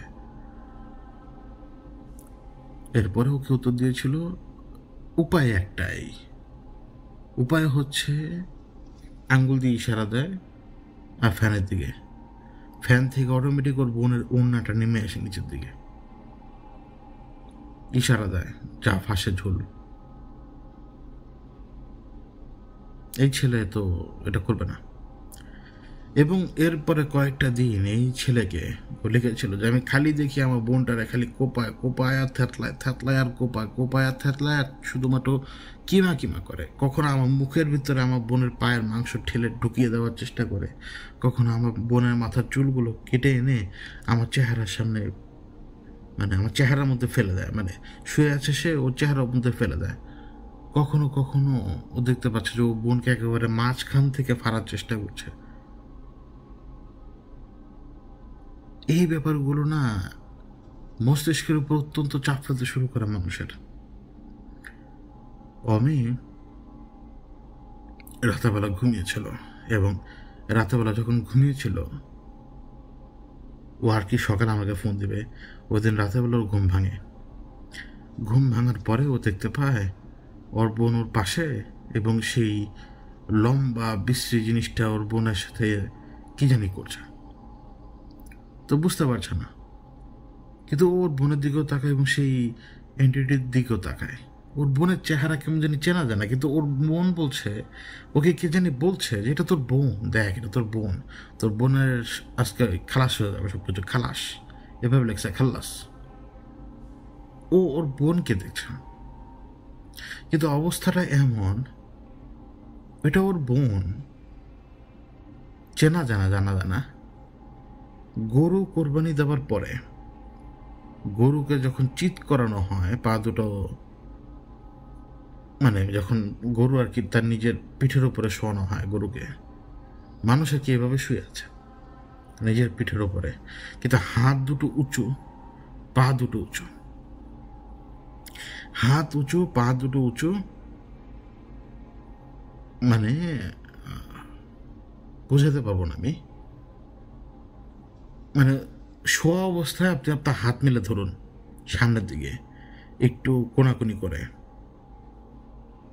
ঠিক এরকম, পাও এরকম, মানে উপরের দিকে উঠে আছে। শরীর একদম ফ্যাকাশে, একদম ফ্যাকাশে সাদা, হালকা হালকা হলুদ টোন চলে আসছে, বিভিন্ন জায়গায় প্যাচ, প্যাচ বলতে কি মানে হয়তো রক্তের প্যাচ অথবা কালো কালো স্পট, এবং আঙ্গুলগুলো ফোলা, চামড়াগুলো মারাত্মকভাবে ফোলা, গলা ফোলা, গাল ফোলা, নাক ফোলা, মানে কিচ্ছু চেনা যাচ্ছে না। পেট ফুলে একেবারে ঢোলে আছে, শুধুমাত্র এখনই বিস্ফোরণে ফাটা বাকি। একটা পচা শরীরের যে অবস্থা হয়, একটা পচা শরীর ফুলে উঠে, ফুলে ওঠার পরে যখন এই গ্যাস বের হবার আগ পর্যন্ত যে অবস্থা থাকে, সেই অবস্থায় সে তার বোনকে দেখছে এখন, এবং ওর উপরে যে দুষ্কর্ম করছে, ওই যে এন্টিটি লম্বা লম্বা লম্বাটে মুখের, সে তখন ওদিকে তাকিয়ে হাসছে। ছেলেটার সকালবেলা একদম অবস্থা খারাপ, একদম অবস্থা খারাপ। ঘুম থেকে ওঠা পরে আর ঘুমাতে পারছে না, কী করবে না করবে বুঝতে পারছে না। এদিকে রাতেরবেলা ও যখন ওই ব্যাপারটা দেখে তখন নাকি আবার এটাও কে বলেছিল, আর 2 দিন ফাঁসিতে ঝোল, নইলে সবগুলোকে খালাস করে দিব। সকালবেলা ঘুম থেকে উঠে দেখবি তোর মার এই অবস্থা, তোর বাবার এই অবস্থা। মানে 2টা স্পেসিফিক লোকের কথা বলে দেয় যে তোর মা এবং তোর বাবার হবে। উপরে কিন্তু শব্দ করছে, এখন আবার শুনতে পাচ্ছেন কিনা আমি জানি না। তো তখন সকালবেলা উঠলো, দেখলো যে আসলেই তো ওর আম্মার পুরাতন একটা সমস্যা রয়েছে, ওই সমস্যাটা জেগে উঠেছে, ওটা একটা ক্যান্সার। এবং ওর বাবার বুকে নাকি ব্যথা হচ্ছে, ওর বাবার আবার হার্টের রিং পরানো। গত রাতে নাকি 2জন ঘুমাতে পারেনি। ওই এনটিটিও বলেছিল যে রাত্রে তোর মা বাবারে ঘুমাইতে দিই নেই। কেন ঘুমাইতে দিই নেই? কারণ ঘুমাইলে কিভাবে হবে? ঘুমাইতে দেওয়া যাবে না তোদেরকে, তোদেরকে জাগা জাগা মারা লাগবে। ভাই কি করবে অবস্থা, একটা ভাই কি করবে আর একটা সন্তান কি করবে? ওই যে আমার কাছে রিচ করার চেষ্টা করলো, আমি ফোন ধরতে পারিনি। তারপর আর কি, যা ঘটার তাই ঘটলো। ছেলেটা ওর ডায়েরিতে শেষের দিকে শুধু এইটুকু লেখা ছিল যে আমি আমার পরিবারকে বাঁচানোর জন্য এই রাস্তায় গেলাম। কোন রাস্তায় এটা লেখা নেই, আমি আমার পরিবারকে বাঁচানোর জন্য এই রাস্তায় গেলাম।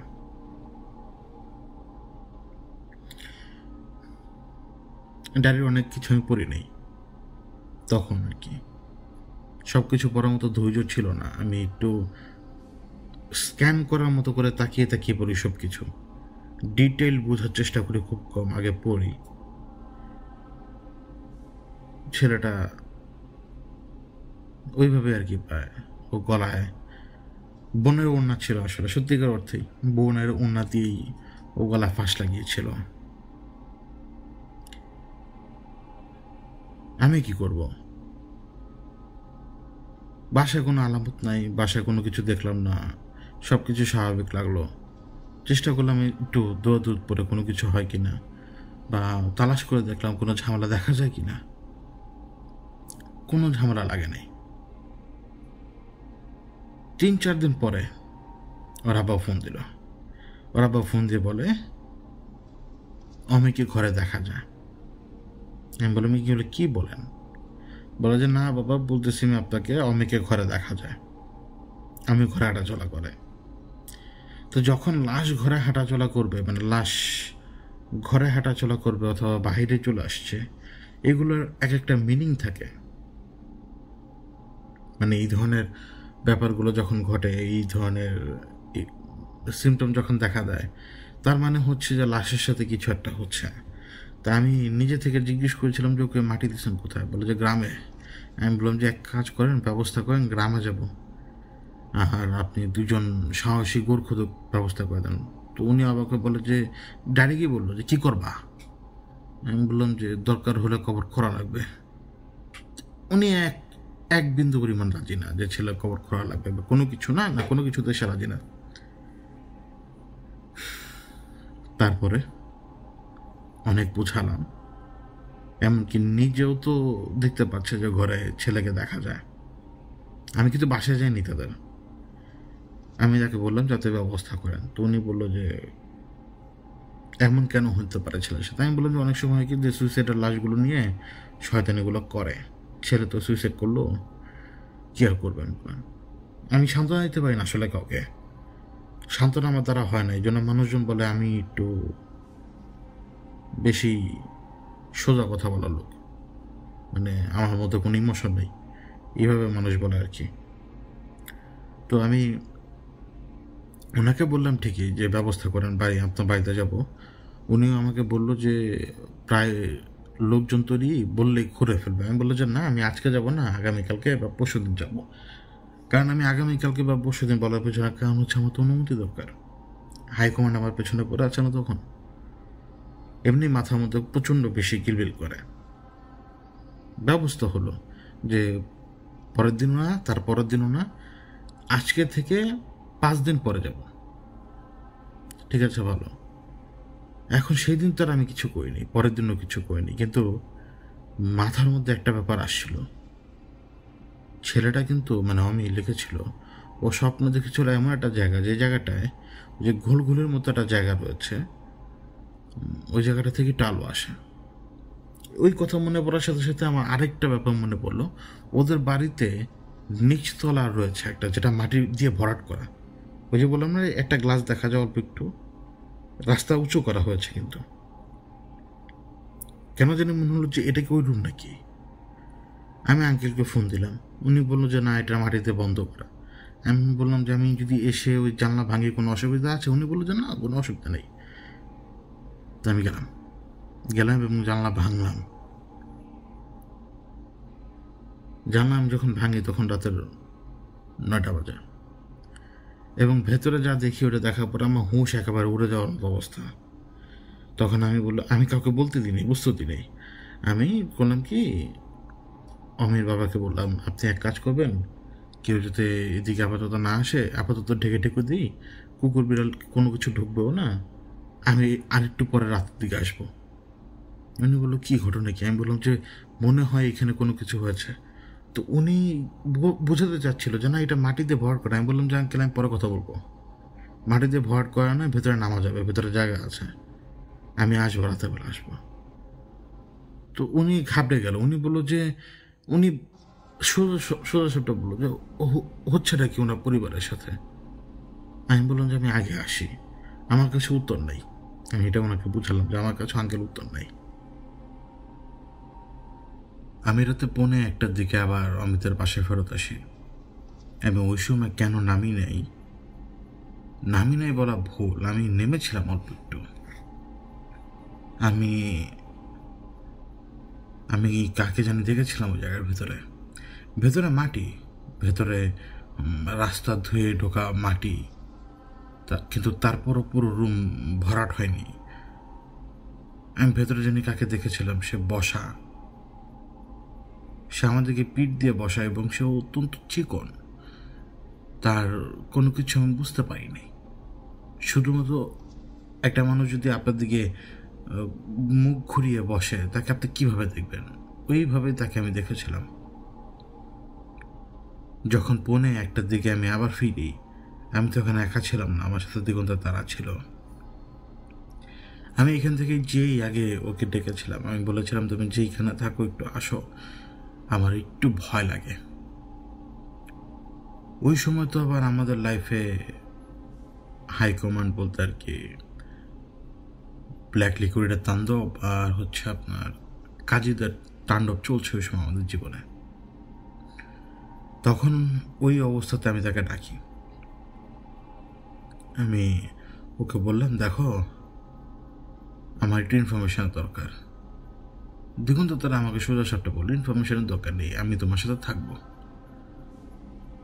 আমি ওকে বলেছিলাম তুমি যদি থাকো তাহলে আমি কিন্তু কোনো কিছু ধরতে পারবো না। তুমি থাকলে হয় তোমার সাথে বাজাবাজি করার চেষ্টা করবে, আর না হয় তোমার কারণে আমি পুরো ব্যাপার জানতে পারবো না। তার মানে এই না যে তোমার দোষ। আমাকে একা ঢুকতে দাও, কিন্তু আমি চাই তুমি আশপাশে থাকো, যাতে কেউ বুঝতে না পারে। দেখুন তো, তারা রাজি হলো। আমি ওই কাজ ভাঙার জায়গা দিয়ে ঢুকি ভেতরে, কিন্তু যখন প্রথমে 2টা পা ঢুকাই, আমার কেন জানি মনে হচ্ছিল আমার পা দুটো ধরে এখনই ভেতরের দিকে কেউ টান দিবে। এই জন্য ওই ভয়ে আমি পা বের করে ফেলি, কিন্তু সাথে সাথে আমার দম নেই, নিঃশ্বাস নেই, একেবারে ঢুকে যাই।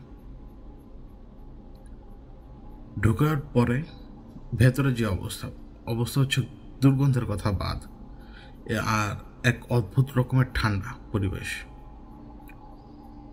যে এই দুর্গন্ধ হচ্ছে মানুষের শরীরের পচা অংশের গন্ধ। এবং আমি কেন জানি ওই জায়গাতে এই ঠান্ডার ভেতরেও আমি কিভাবে জানি টের পাচ্ছিলাম একটা গরম ভাব, টের পাচ্ছিলাম। ওই রুমের পরে যে আর একটা রুম ছিল, এটা বোঝা যায়। কিন্তু এই জায়গাগুলো এবড়োথেবড়োভাবে ভরাট, মানে ওই যে বৃষ্টি হয়েছে, পানি ধুয়ে ধুয়ে ঢুকেছে বছরের পর বছর, এইভাবে রাস্তা উঁচু, তো এই নিচু ঘরগুলোর ভেতরে মাটি ঢুকে ঢুকে অবস্থা। যে ঘরটাতে এখন আমি ওই যে কাঁচ ভেঙে ঢুকলাম, তো যাওয়ার জায়গা রয়েছে, মানে রুমের এক পাশ প্রায় একটা পাহাড়ের মতো এমনভাবে আকৃতিতে মাটি ভরাট হয়ে আছে, যাওয়ার জায়গা আছে। দেখলে বোঝা যায় যে এই জায়গাটা তৈরি করা। একটা শেডের মতো রয়েছে, ছোট্ট শেড। এই শেডটা কিসের শেড আমি জানি না। এই শেডের উপরে কিছু জিনিসপত্র রাখা,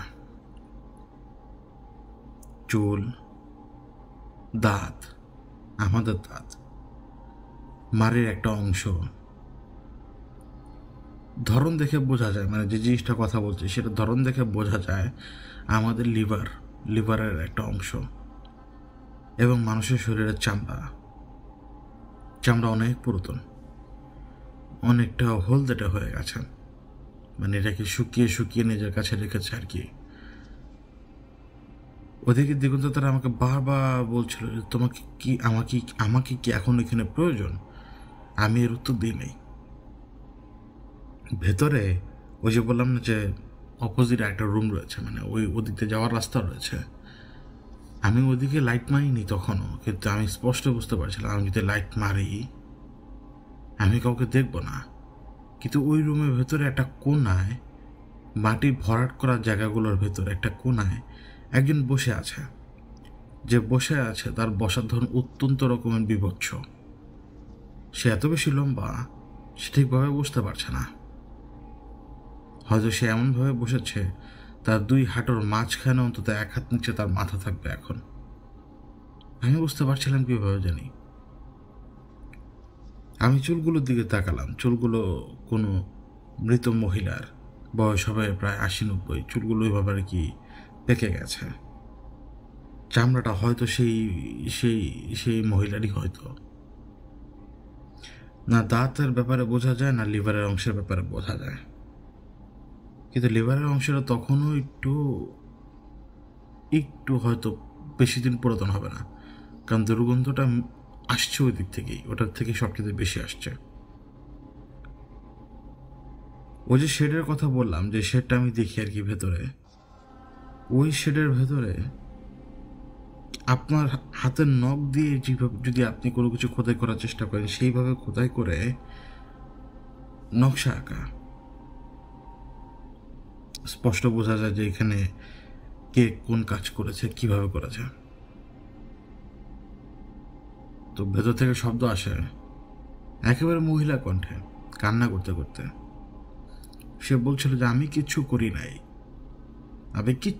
নাই, আমাকে দিয়ে করানো হয়েছে। আমি তো হুকুমের গোলাম।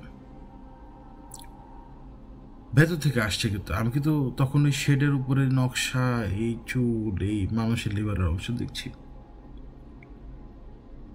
ওইখান থেকে তখন আবার আমাকে এইভাবে বলছে, আমি তো হুকুমের গোলাম, আমাকে বলে দিয়েছে এই ছেলেকে মেরে ফেলতে। এই ছেলেকে কিভাবে মারবো না মারবো সেটা আমাকে বলে দেয়নি, কিন্তু আমাকে এটা বলে দিয়েছে ছেলেকে কষ্ট দিয়ে দিয়ে দিয়ে দিয়ে মারতে। আবার শেষ দিকে যে আমাকে হুকুম বদলে দিয়েছিল, হুকুম বদলে আমাকে অন্য হুকুম দেয়। ওই হুকুম হচ্ছে ওর বোনের পিছনে লাগো। এই ছেলের জেঠি আমাকে ওই হুকুমের মাধ্যমে পাঠায় এখানে। আমি ওই ছেলের জেঠির গোলাম। আমাকে দুধ আর কলা দেয় প্রত্যেক দিন। আমি দুধ আর কলা খাই। আমি ওই ছেলের কাছে যাই, আমি ওই মেয়ের কাছেও যাই। 2 ভাই বোনের মাঝখানে আমি ছিলাম। আমাকে বলে দিয়েছিল 2 ভাই বোনের মধ্যে থেকে যে কোনো একজনকে সরিয়ে দিতে, বিশেষ করে ছেলেটাকে। এরপরে যে কথাগুলো বললো না, ওইটা এত বেশি আসতে বলে, আমার কান তো একটু খারাপ হয়ে গেছে প্রায়। এত বেশি আসতে বললে যে আমি কথাগুলো ধরতে পারি না, এই জন্য আমি বলতে পারছি না কি বলছে। আমি তখনও ওই নকশাটার দিকে ভালো করে তাকিয়ে আছে, বোঝার চেষ্টা করছি, কারণ ইউনিভার্সাল কোনো জ্ঞান নেই তো। যে আপনি এক দেখায় স্ক্যান করে বলতে পারবেন এটা কী জিনিস। আপনাকে বুঝতে হয় আপনি এখানে 32টা জিনিস থাকবে বা 1000টা জিনিস থাকবে, আপনি সেখান থেকে হয়তো 2টা, 1টা বা 3টা জিনিস চিনতে পারবেন, এটাই যথেষ্ট। তো আর দরকার নেই। তো আমি শুধু বোঝার চেষ্টা করছিলাম সোর্স। আমি আবার কি মনে করে প্রশ্ন করলাম, তাহলে তুই কি ঘুরিস রাতেরবেলা বাসায়? তো উত্তর দিল হ্যাঁ হ্যাঁ হ্যাঁ হ্যাঁ হ্যাঁ, সেই ঘুরে রাতেরবেলা বাসায়। আমি বললাম কদিন ধরে ঘুরিস? বললো যে ছেড়ে মারার পর থেকে ঘুরি। আমি এক ধ্যানে দেখে যাচ্ছি তখনও ওই শেডের উপরে রাখা জিনিসপত্রগুলো এবং নকশাটাকে। ওই পাশ থেকে ও কি কি বলছে সেটা আমার কানে ঢুকছে না ভালোভাবে, এই জন্য কোনো কিছু মনে নেই। এক সময় এক এক রকম দু একটা শব্দ বলছিল, ওই দু একটা শব্দ বলে তো লাভ নেই। একটা সময় আমি বুঝতে পারি যে ও এবং আমার মধ্যে দূরত্ব তখন 2 হাত, কারণ আমার হাতে যে টর্চ, ওই টর্চের মধ্যে তো আমি আবার আঙ্গুল রেখে চেপে ধরে রেখেছি যাতে আলো নাই বললেই চলে, কিন্তু আমি যাতে দেখতে পারি, দেখার মতো যাতে ক্যাপাবিলিটি আমার থাকে। এই জন্য আমি বুঝতে পারছিলাম, আমি আমার আর চোখে বুঝতে পারছিলাম যে আমার বাম দিকে 2 হাত দূরে কি তোর চেহারা দেখা যায়, লম্বাটে চেহারা যেন একটা গাছের কাণ্ড, বড় বড় চোখ, এটা বোঝা যায়। কিন্তু আমার পুরো ধ্যান তখন ওই নকশার উপরে। আমার হুট করে মনে হলো এই যে নকশাটা আমার চোখের সামনে এবং যে জিনিসপত্রগুলো আমার চোখের সামনে, এই জিনিসপত্রগুলোর সাথে এই নকশা জড়িত। আমি যদি যে কোনো একটা জিনিস এখন সরিয়ে দিই এখান থেকে, তাহলে নকশাটা ভেঙে যাবে, মানে নকশার যে অ্যালাইনমেন্ট এটা ভেঙে যাবে। ওদের যেই কুচক্রি যেই শক্তিটা, এটার অ্যালাইনমেন্ট ভেঙে যাবে। এটা মনে করেই আমি সবার আগে চুলটা বাম হাত দিয়ে ধরলাম। ধরেই আমি তো জানি যে আমার বাম দিকে 2 হাত ডিস্টেন্সে সে আর চোখে দেখতে পাচ্ছি, আমি চুলটা ধরেই ছড়িয়ে মারলাম। এই যে কয়েক মিলি সেকেন্ডে যে ঘটনাটা ঘটে, চুলটা ছড়ে মারার পর একটা শক্তিশালী জিনিস দেয়ালে বাড়ি মারলে কেমন শব্দ হয়, ঠিক তেমন একটা শব্দ হলো প্রথমে। এরপরে হাউকাও শুরু হয়ে গেল প্রচণ্ড রকমের। যখন প্রচণ্ড রকমের হাউকাও শুরু হয়, ওই হাউকাওগুলো তো আর মানুষের না, একটু অমানসিক, শরীরে একটু ভার ধরিয়ে দেয়। এবং আমি দেখতে পাই যেই রাস্তা দিয়ে আমি এসেছি, ওই আয়নার যেই মানে গ্লাস দিয়ে যে জায়গাটা ছিল, আমি দেখতে পাচ্ছি ওই জায়গা দিয়ে ভেতরে রক্ত ঢুকছে। বৃষ্টি হওয়ার পরে যদি পানি রাস্তা বেয়ে আপনি নিচু জমিতে যেভাবে যাবে, ওইভাবে ওই জায়গা থেকে রক্ত একেবারে নিচের দিকে নেমে আসছে। এটা আমি বুঝতে পারলাম। আমি কি লাইট পর্যন্ত মারলাম, কিন্তু ওই দিকে পেছনে তখনও কিন্তু ধূপধাপ শব্দ হচ্ছে। তো এই জন্য আমি লাইট মারলাম পেছনে ঘুরে সাথে সাথেই। আমি যখন পেছনে ঘুরে সাথে সাথে লাইট মারলাম, এই প্রথমবার আমি দেখতে পেলাম, মানে এতক্ষণ পর্যন্ত ওইভাবে আমি তো আর স্পষ্টভাবে লাইট মারিনি। আমি দেখতে পাই একটা সিন্দুক ওইখানে রাখা, আর দাবদুব শব্দ হচ্ছেই। আমি ওই সিন্ধুকের দিকে তাকিয়ে আছি যতক্ষণ পর্যন্ত শব্দটা না কমে। শব্দটা যখন একেবারে নাই হয়ে গেল, ওই সময় আমি একেবারে সাবধানী মানুষ, অত্যন্ত সাবধানী মানুষ, 1 পা 2 পা দিয়ে ওই যে লাগোয়া রুমটা আর কি, ওটার ভিতরে ঢুকলাম। লাইট মারার পরে 3টা জিনিস আমার নজরে আসে। এক হচ্ছে একটা ভয়ঙ্কর দর্শন ম্যানিকুইন তো আমরা চিনি, কিন্তু এটাকে এমনভাবে তৈরি করা, এমন একটা রূপ দেওয়া এর, যেন এ হচ্ছে একটা মূর্তি। ওই যে দেবদেবী পূজা করা হয় না, করে তো তারা, ঠিক এরকমই একটা ভয়ঙ্কর দর্শন রূপ দেওয়া তার। ওই যে ম্যানিকুইনটা, ওইটার তো একটা ভয়ঙ্কর দর্শন রূপ দেওয়া, কিন্তু পরবর্তীতে তার পাশে আমি যে জিনিসটাকে দেখি, এটা আমার কাছে এখন পর্যন্ত মনে হয় লাশ। আমি যাই না, আমার কাছে এখন পর্যন্ত এই যে মুহূর্তে আমি রেকর্ড করছি, আমার মনে হয় যে আমি ওই দিন জায়গায় আসলে লাশ দেখেছিলাম, মাথাবিহীন লাশ। কেন বলছি? ওই বডিটা একটা মেয়ের বডি। আমি এখন অনেক কথা বলতে যাচ্ছি আপনাদেরকে। ম্যানিকুইনের পাশে ম্যানিকুইনটাকে যে অদ্ভুত রূপে রূপান্তরিত করা, ম্যানিকুইনটার চোখ যেন একেবারে মানে বের হয়ে এসে আমাকে গিলে খেয়ে ফেলবে, এত বড় বড় চোখ ম্যানিকুইনটার, এবং মুখটা অদ্ভুতভাবে হাঁক করা। ম্যানিকুইনটার পাশে যে মেয়েটা, বললাম না যে লাশ, শরীরের গড়ন কত হবে, 50 কেজির চাইতে কম, শুকনো একটা মেয়ে, 50 কেজির চাইতে কম, কিন্তু তার এই যে গলাটা যে কাটা, ওই জায়গাটা না কেমন যেন কালছিটে হয়ে গেছে। আরও তো ভালো করে তাকাইনি।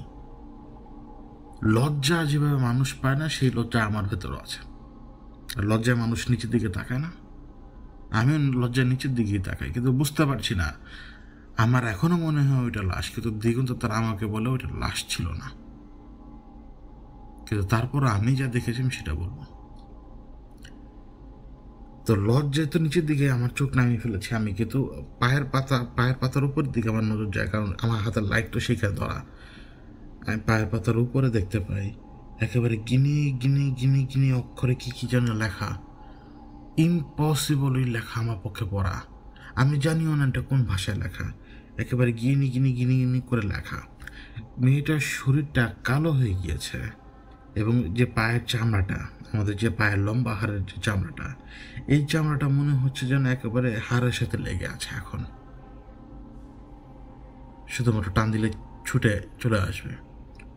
ওই চামড়াটায় লাইট মারলাম, আমি বসে পড়েছি দেখার জন্য, স্বভাব যেটা আমার, দেখার জন্য, লাইট মেরে দেখার জন্য।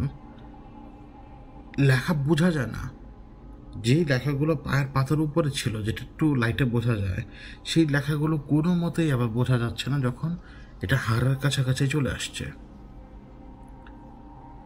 আমি বললাম না যে আপনি তাকাতে পারবেন না এদিকে দেখে। তা আমি আমার চোখ ঘুরাই, ওই হাঁটু পর্যন্তই ছিল আমার নজর, কারণ আমি বসেছিলাম। চোখ ঘুরিয়ে আমি উঠে দাঁড়াই।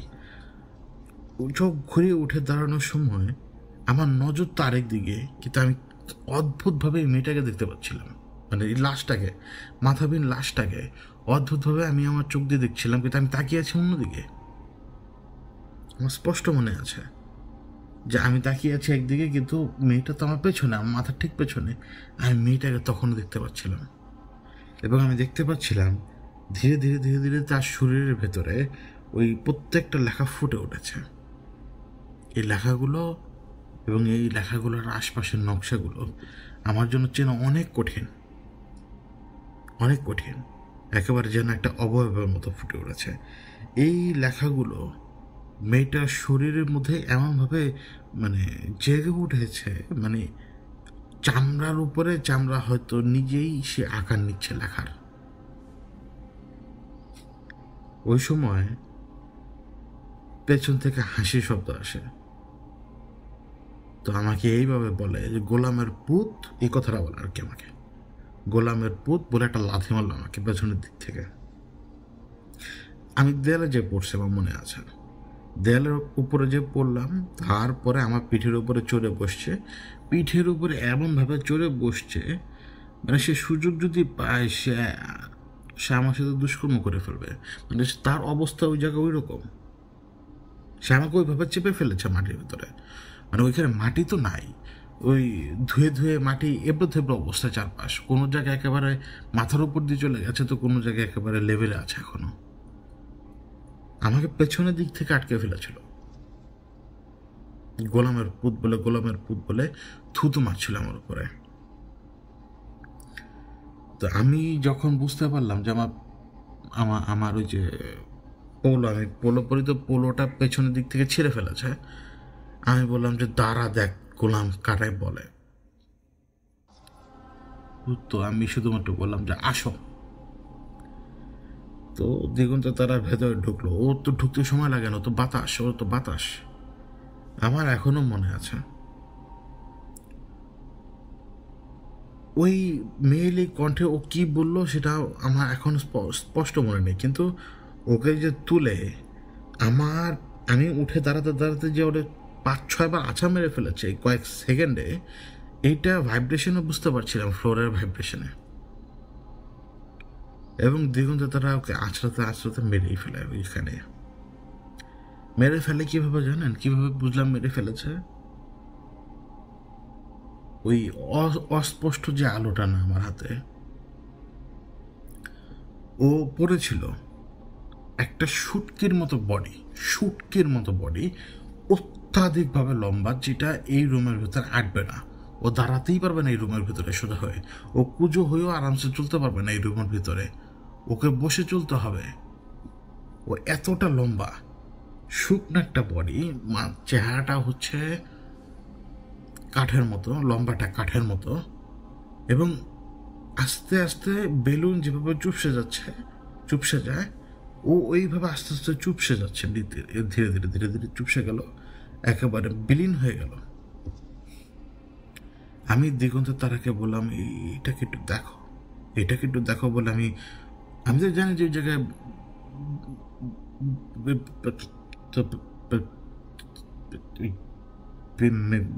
মেল লাশ, আমি তো জানি যে এটা মেল লাশ। আমার মাথার মধ্যে ওই সময় আবার 2-3টা জিনিস একসাথে ঘুরতে শুরু করে। একাতে বাসায় অমি ঘুরে আর কি, উনি দেখে আর কি ওনার ছেলেকে, আবার মেয়ের লাশ, থানা পুলিশের ব্যাপার, এগুলো অনেক ঝামেলা। আমি আবার এই জায়গাটা ক্লিয়ার করব কিভাবে? মানে কোনো কিছুই ওই ওই ওই ওই ওই স্প্লিট সেকেন্ড সময়ের ভিতরে আমি মানে এত কিছু আমার মাথার মধ্যে এনে ফেলেছিলাম যে আমি হ্যাং হয়ে গিয়েছিলাম। শুধুমাত্র আমি বলেছিলাম যে এইটাকে একটু দেখো। তো দেখুন, তো তারা আমাকে বলে এখানে দেখার মতো তো কিছু নেই।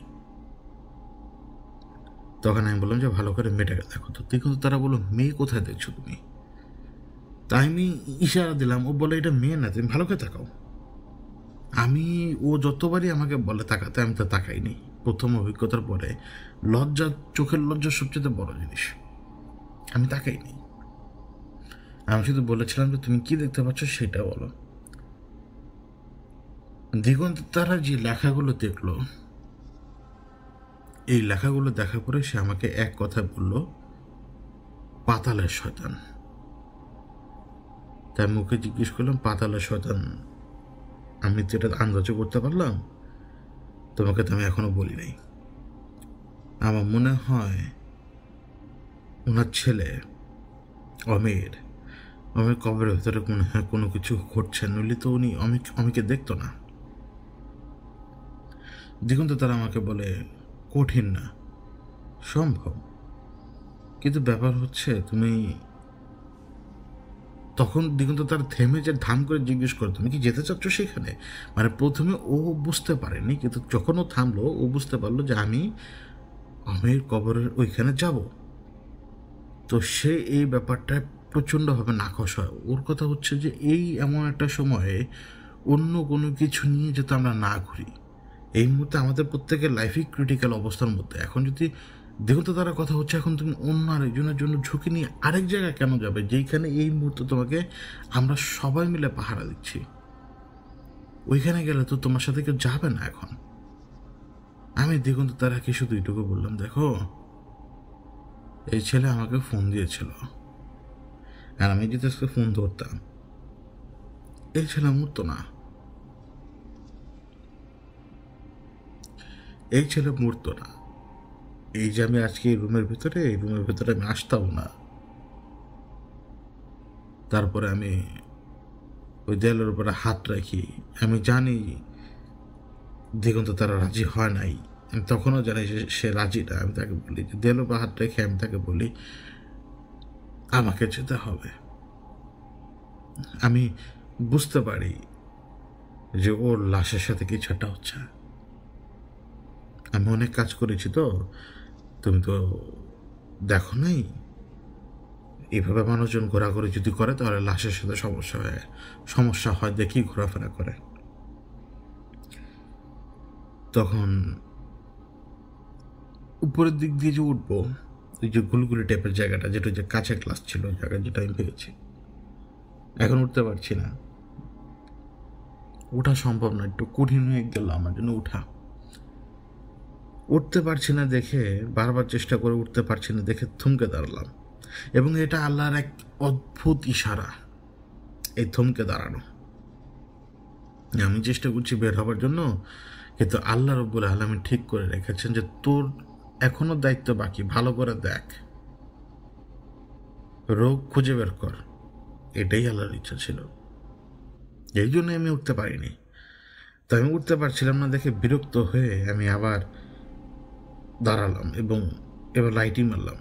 লাইটটা মেরে উপরের দিকে ধরে রেখেছি, মানে লাইট একেবারে ধরে রাখিনি, মানে সিলিংয়ের দিকে ধরে রেখেছি লাইটটাকে, যাতে পুরো ঘর আলোকিত থাকে। এদিকে বাইরের দিক দিয়ে মাঝে মাঝে দুই একটা গাড়ি যায়, ওই যে রিক্সা বা অন্যান্য গাড়িগুলো।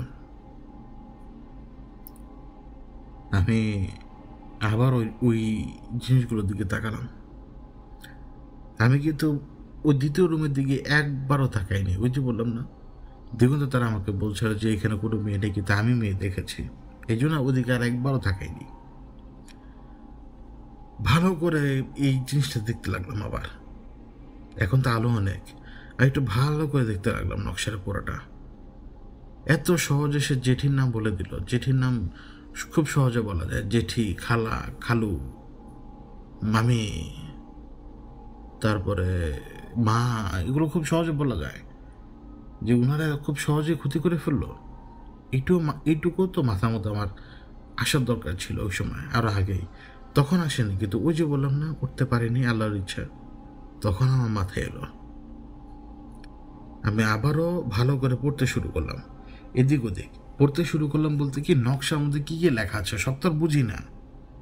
তো হরফগুলো মিলানোর চেষ্টা করলাম, হরফগুলো মিলিয়ে কোনো শব্দ বেরোচ্ছে কিনা সেটা বের করার চেষ্টা করলাম। এইখানে অনেক সময় গেল। যখন পারছিলাম না তখন অন্যটা পদ্ধতি ব্যবহার করে ট্রান্সলেট করার চেষ্টা করতে লাগলাম।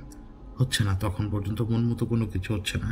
এদিকে দিগন্ত তারা ওই ঘর থেকে বেরিয়ে গিয়েছিল, সে মনে করেছিল যে আমি আবার আসবো, কিন্তু আমি আসিনি দেখে সে আবার ঢুকেছে। পেছনের দিক থেকে আমাকে বলল, তুমি এখানে এখনো? তো আচমকা কথাটা বলাতে আমি লাফিয়ে উঠেছিলাম। লাফিয়ে ওঠার কারণে ওই মানে চমকে যাওয়ার কারণে আমার মুখ দিয়ে আবার চিৎকারও বেরিয়ে এসেছিল, কারণ চমকে গিয়েছিলাম। চমকে গেলে যে কোনো লোক চিৎকার দিয়ে উঠবে। তো আমাকে চমকাতে দেখে আবার দিগন্ত তারা একটু অবাক হলো, কিন্তু পর মুহূর্তেই আমি নিজেকে একটু ঠিক করতে করতে আমাকে বললাম যে এটা দেখো।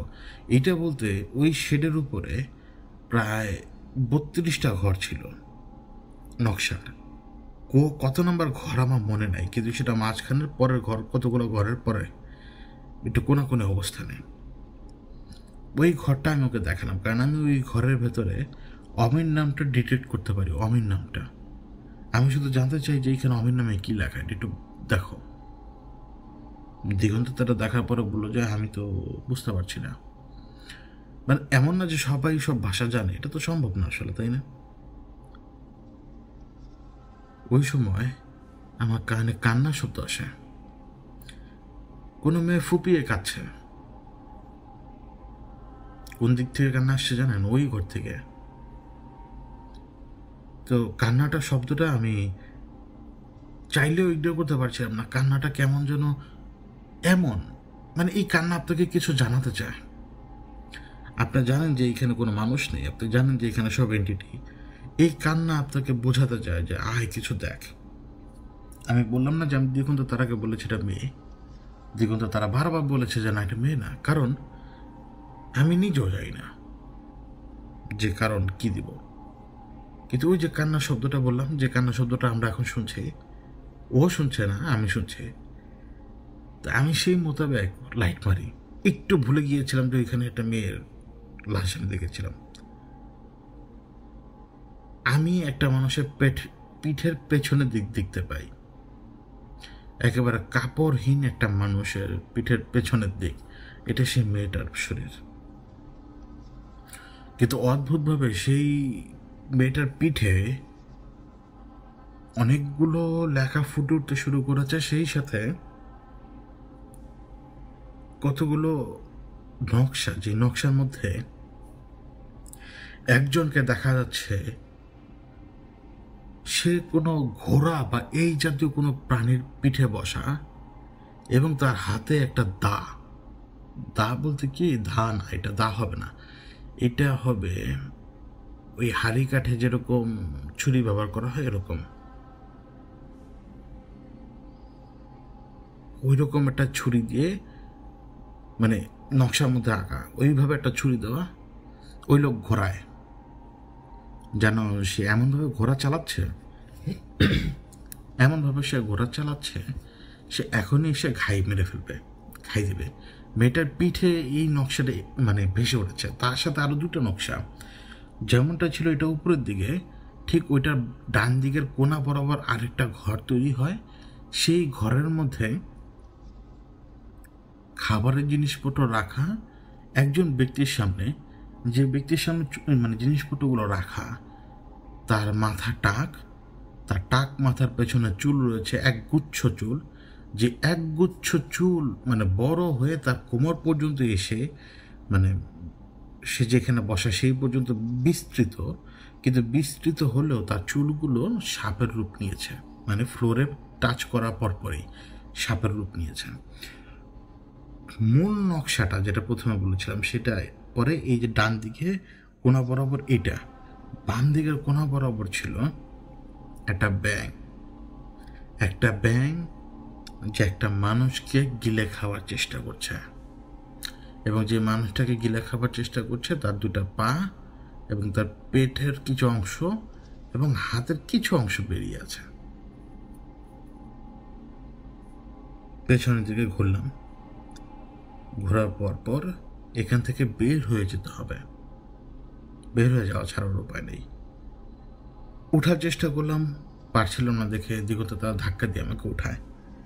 ওর এই ধাক্কা দেওয়ার পরে আমি উঠে বের হই, অপেক্ষা করতে থাকি। এদিকে অমিতের বাসা অমিকে তখনও দেখা যায়। অমিমার অবস্থা ততক্ষণে খারাপ, মহিলা ইমোশনাল ট্রমার ভেতরে তো ঢুকলোই, তার উপরে আতঙ্ক। ততদিনে আমার কাছ থেকে কোনো কিছু আশা করেন নাই আর কি ওনারা ততদিনে অন্যান্য জায়গা থেকে লোকজন এনে ওনাদের মতো করে কাজ করার চেষ্টা করছিলেন, কিন্তু কথা অনুযায়ী আমি ওই নির্দিষ্ট দিনে আমি ওনাদের বাড়িতে যেয়ে পৌঁছাই, অমের কবর যে জায়গায় সেই জায়গায়।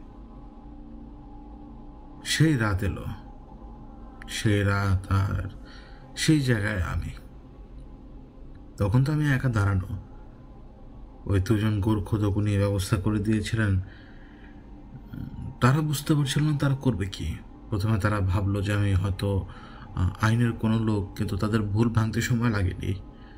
তখন তারা ধরলো যে তাহলে কি আমি ওই লাইনের লোক। আমি তাদেরকে বললাম যে যেইভাবে খোঁড়ার দরকার সেভাবে ধীরে সুস্থ করতে থাকেন। তারা তাদের কাজ শুরু করে দিল রাতের বেলা, কিন্তু দিনের বেলা নয়। দিনের বেলা কাউকে দেখানোই যাবে না, রাতে উঠাবে, রাতে খোঁড়া হবে এবং রাতে আমার কাজ শেষ করার পর রাতেই সেটা চাপা দিতে হবে, দুজনেরই সেই কাজ।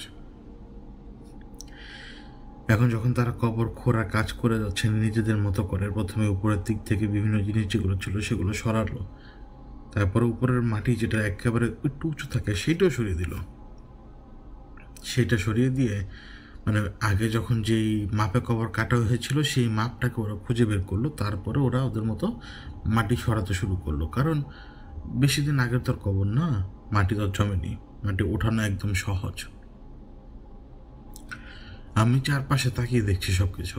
এটা হচ্ছে ওদের বাড়ি কিছুটা দূরে, ওদের গ্রামের বাড়িটা এখান থেকে কিছুটা দূরে, এবং যেই জায়গাটায় আমরা কাজ করছি এটা হচ্ছে ওদের বাড়ির পেছনের দিক, ওদের গ্রামের বাড়ির পেছনের দিক। এবং অদ্ভুতভাবে এদিক দিয়ে এখন কেউ আসবে না। আমরা একটা জঙ্গলের ভেতরে এক হিসাবে, পরিষ্কার করা জঙ্গল, যে জঙ্গলে আপনি সবসময় ঘোরাফেরা করবেন, কোনো আগাছা নেই এই জঙ্গলে। আমি ওখানে দাঁড়িয়ে আছি, আমি শুধু এইটুকু চাইছিলাম যে দিগন্ত তারা যাতে আসে।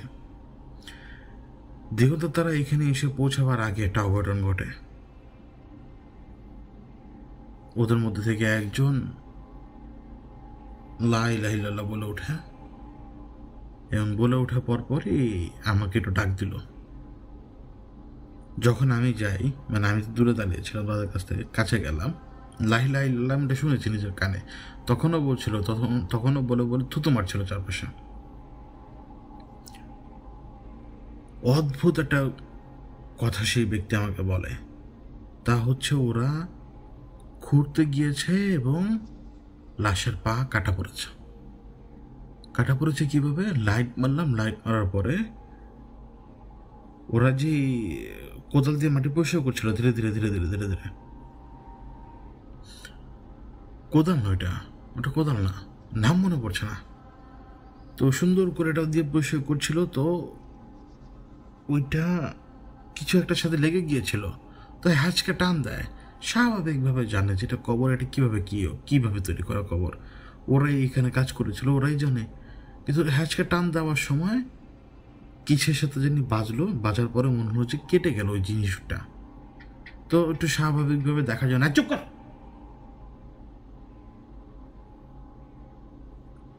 তো ওই স্বাভাবিকভাবে সে দেখার চেষ্টা করলো, ওরা ওই হারিকেন দিয়ে কাজ করছিল, টর্চ লাইট দিয়ে কাজ করছিল, তো ওই সময় মারেনি। অপোজিটে যে কাজ করছে আরেক প্রান্তে, সে বলল যে ওস্তাদ তোমার পা দেখা যায়, মানে ওস্তাদ তো পা দেখা যায়, মানে ওস্তাদের পা না, মানে পা দেখা যায়। এটা অবাক করার বিষয়। আমাদের কবর দেওয়ার ধরন কিন্তু অন্যরকম, তাই না? পা আসবে কীভাবে এখানে?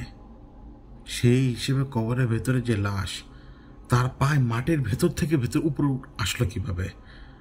মানে এটা সম্ভব হয় কীভাবে? কিছুটা কেটে গিয়েছিল ধারালো জিনিস যেহেতু।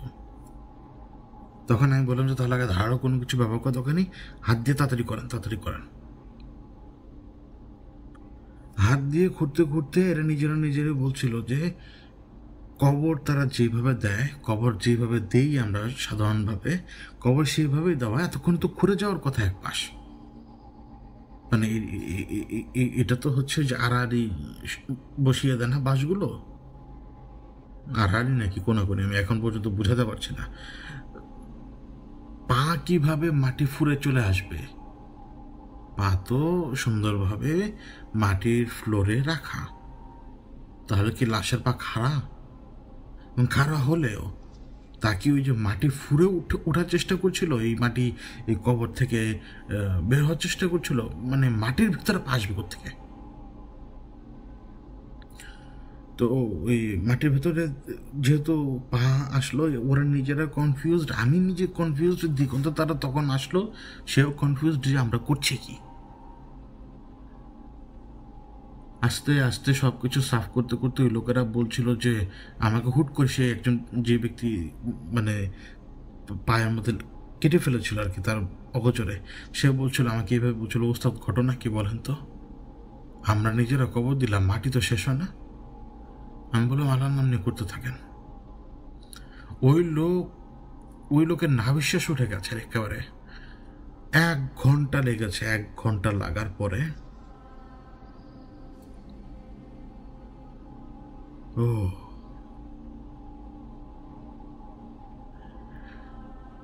1 ঘন্টা লাগার পরে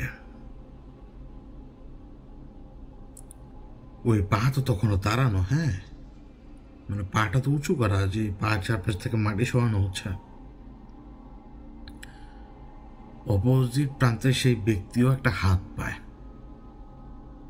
মানে মাটির ভেতর থেকে সে হাত উপরের দিকে আসার চেষ্টা করছিল আর কি। সব সরানোর আগে বুঝে গিয়েছিলাম ভেতরে কি হচ্ছে, মানে ঘটনা কি বুঝে গিয়েছিলাম আগেই, কিন্তু ভেতরের রূপের ব্যাপারে আমি জানতাম না ভেতরের রূপ এরকম হবে। এই লোকগুলো নিজেরা সাক্ষী, ওই 2টা লোক আর আমি, আর এখন আপনারা যারা শুনবেন না দেখেও সাক্ষী। আমাদের দেশে গরু কোরবানি দেওয়ার পরে যখন গরুকে গরুর পিঠে শোয়ানো হয়, ওই যে পাটা উঁচু অবস্থা থাকে না, মানে গরুটা যখন পিঠের ওপরে শোয়ানো হয়, মানে চামড়াটা ছেঁড়ার সময়, একটা মানুষ ও এইভাবে শুয়ে আছে, ওর কাফনের কাপড় ছেঁড়া, ওর পা 2টা উপরের দিকে, ওর হাত 2টা উপরের দিকে, ওর পিঠ শুয়ে আছে, বাকি অংশগুলো উপরের দিকে। মনে করেন একটা ছাতাকে আপনি উল্টে ধরলে যেরকম হবে, ওর 2 হাত আর 2 পায়ে অবস্থায় আছে এখন উল্টে ধরা ছাতার মতো। এর মধ্যে এক হাত এবং 1 পা কবরের এক পাশ, যেহেতু যে বললাম না আড়াআড়ি করে বাঁশ দেওয়া আমাদের কবরগুলোতে, ওদিক দিয়ে বের হবার চেষ্টা করছিল, এমন অবস্থা আর কি, মানে মাটির ভেতরে ছিল। ওরা খুঁড়তে গিয়েছিল, ওই এই জন্য কেটে গিয়েছিল পায়ের দিকটা। ওর কাফনের কাপড় নেই ওর গায়ে, কাফনের কাপড়টা ছেঁড়া, একেবারে সুন্দরভাবে ছেঁড়া, মানে কেউ টান দিয়ে হ্যাচকা টান দিয়ে ছেঁড়েছে। ওর মুখের ভেতরে সাদা একগুচ্ছ চুল মুখের ভেতরে, আর মুখটা এমনভাবে বাঁকা করে হাঁ করা, আর শরীরটা ফুলে গেছে। মনে হবে না যে মানুষ, মনে হবে যেন কত মাস ধরে পানির নিচে ছিল এই লাশ। ওর মতো চিকন চাকন ছেলে শরীরটা ফুল একটা মোটা মানুষের মতো হয়ে গেছে। ওর গালের চামড়াটা ফুলে গেছে, চোখ বোঝা যায় না, কপালের পাশে চামড়া ফুলে গেছে, কান বোঝা যায় না সহজে, মানে এত ফুলেছে। পেট, বুক, কোনো হাড় দেখা যাচ্ছে না, সব একেবারে টসটস করে ফোলা। আর মানুষের শরীরের যে চামড়ার যে রং, সেই রং নাই এখন, আর একদম ফ্যাকাশে সাদা। দুই একটা জায়গায় কালো কালো স্পট রয়েছে, আর দুই একটা জায়গায় লাল চিট্টু কালো স্পট। আপনি আমাকে বলতে পারেন যে এত ভালোভাবে আমি আপনাকে কেন বলছি, কারণ আমার কপাল এতই খারাপ যে আমাকে ওকে ভালোভাবে দেখতে হয়েছে। ওই লোকগুলো সহ ওইখানে আমি দাঁড়ানো, ওই লোকগুলো কি আসলে হয়েছে কি যে আমি তো লাশের গায়ে হাত দিব না, অত হিম্মত নাই আমার, আমি এমনি ভীত মানুষ। কথা ছিল এটা যে দুই গোরখোদককে আমি যেটা বলবো তারা সেটা করবে, এবং ওর মুখের ভেতরে যেই চুলগুলো ছিল চুলগুলোকে বের করে তারা, এবং তারা বের করতে করতে তারা নিজেরাই বলছিল যে ওস্তাদ, মানে আমাকে এভাবে বলছিল, নিজেরা থেকে নিজেরাই বলছিল আমাকে ওস্তাদ, ওরা বলছিল যে ওস্তাদ দেখেন এই চুল কিন্তু বুড়া বেটির মুখের ভেতর থেকে কতগুলো তাবিজ বের হয়। ওরা অনেক কায়দা করে মুখের ভেতর থেকে তাবিজ বের করে, তাবিজ বের করার পরে ওরা অনেক কায়দা করে ওর চোয়ালটা বন্ধ করার চেষ্টা করছিল। আমি বললাম যে করছেন কি? তুই যে ব্যক্তি একটু বয়স্ক, তিনি বলছিল যে ছেলেটার লাশটাকে কি এইভাবে রেখে দিব বলেন, মুখটা হা করে রাখা, মুখটা একটু ঠিক করতে পারি যদি, হাত তো ঠিক করতে পারবো না, পা তো ঠিক করতে পারবো না। তখন পাশের জন বলছিল যে কি সমস্যা, একটু ধাক্কা দিয়ে দেখি না নামে নাকি নিচের দিকে।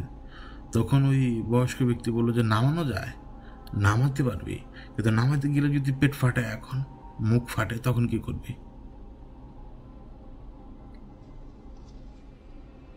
তখন আমাদের হাতে রাস্তা ছিল একটাই, যেই স্বাভাবিক অবস্থা ওর লাশ রাখার কথা, সেই স্বাভাবিক অবস্থা তার লাশ রাখা সম্ভব না। এখন যতটুকু পারে প্ল্যান হচ্ছে এই মুহূর্তে, যতটুকু পারি আগে মাটির ভার দেওয়া শুরু হবে একটু একটু করে, মানে মাটির ভাড়া যেতে পাটা বা হাত যেগুলো উঁচু হয়ে আছে, দুইটা হাত দুইটা পায়ে তো উঁচু, মানে ওইটা যাতে ডেবে যায়। ওই ওই অবস্থা থাকলে এখন মাটি দিলে আমরা সুবিধা করতে পারবো না। তো ওইভাবে মাটি দিবে আর কি, এটা হচ্ছে আমাদের প্ল্যান।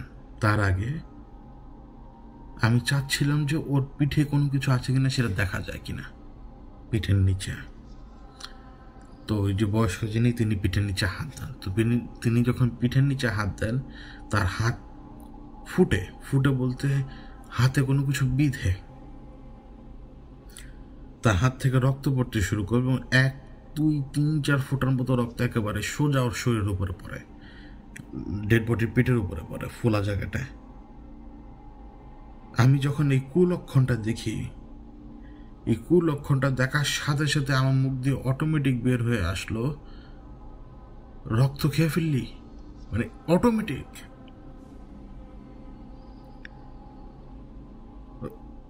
আমি জানি না কেন বললাম যে রক্ত খেয়ে ফেললি। আমি ওই লোককে বললাম যত তাড়াতাড়ি বের হয়ে আসেন। সে বের হয়ে আসলো, তার হাত থেকে তখন রক্ত পড়ছে, চারপাশে এদিক ওদিক রক্ত পড়ছে, কারণ আঙ্গুলের একবার মাথায় পড়েছে তো খোঁচাটা। আমি শুধু পাগলের মতোই রক্ত থামানোর চেষ্টা করছিলাম। যে সময় আমরা ব্যস্ত রক্ত থামানোর জন্য, দিগন্তে তারা কবরের দিকে তাকিয়েছিল। দিগন্তে তারা দেখেছিল ঘটনা ঘটছে কি,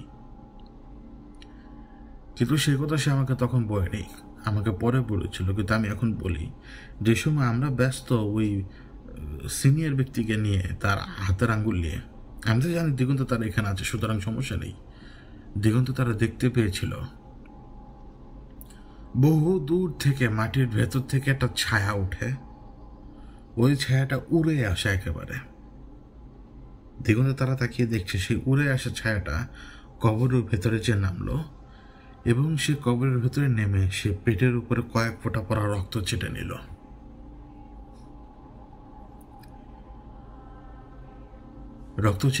তারপরে সেই কবর থেকে সেই ছায়াটা উঠল, এবং ঠিক আমাদের মানে কবর যেদিকে হবার কথা, তার মানে কবরের মাথা যেদিকে আর কি দেওয়া হয় আমাদের, ওই মাথা বরাবর ওই দিক দিয়ে চলে গেল। দেখুন তো, তারা সেই সময় আমাকে ডেকে এটা বলতে চায়নি, সেটা চুপচাপ দেখে, আরে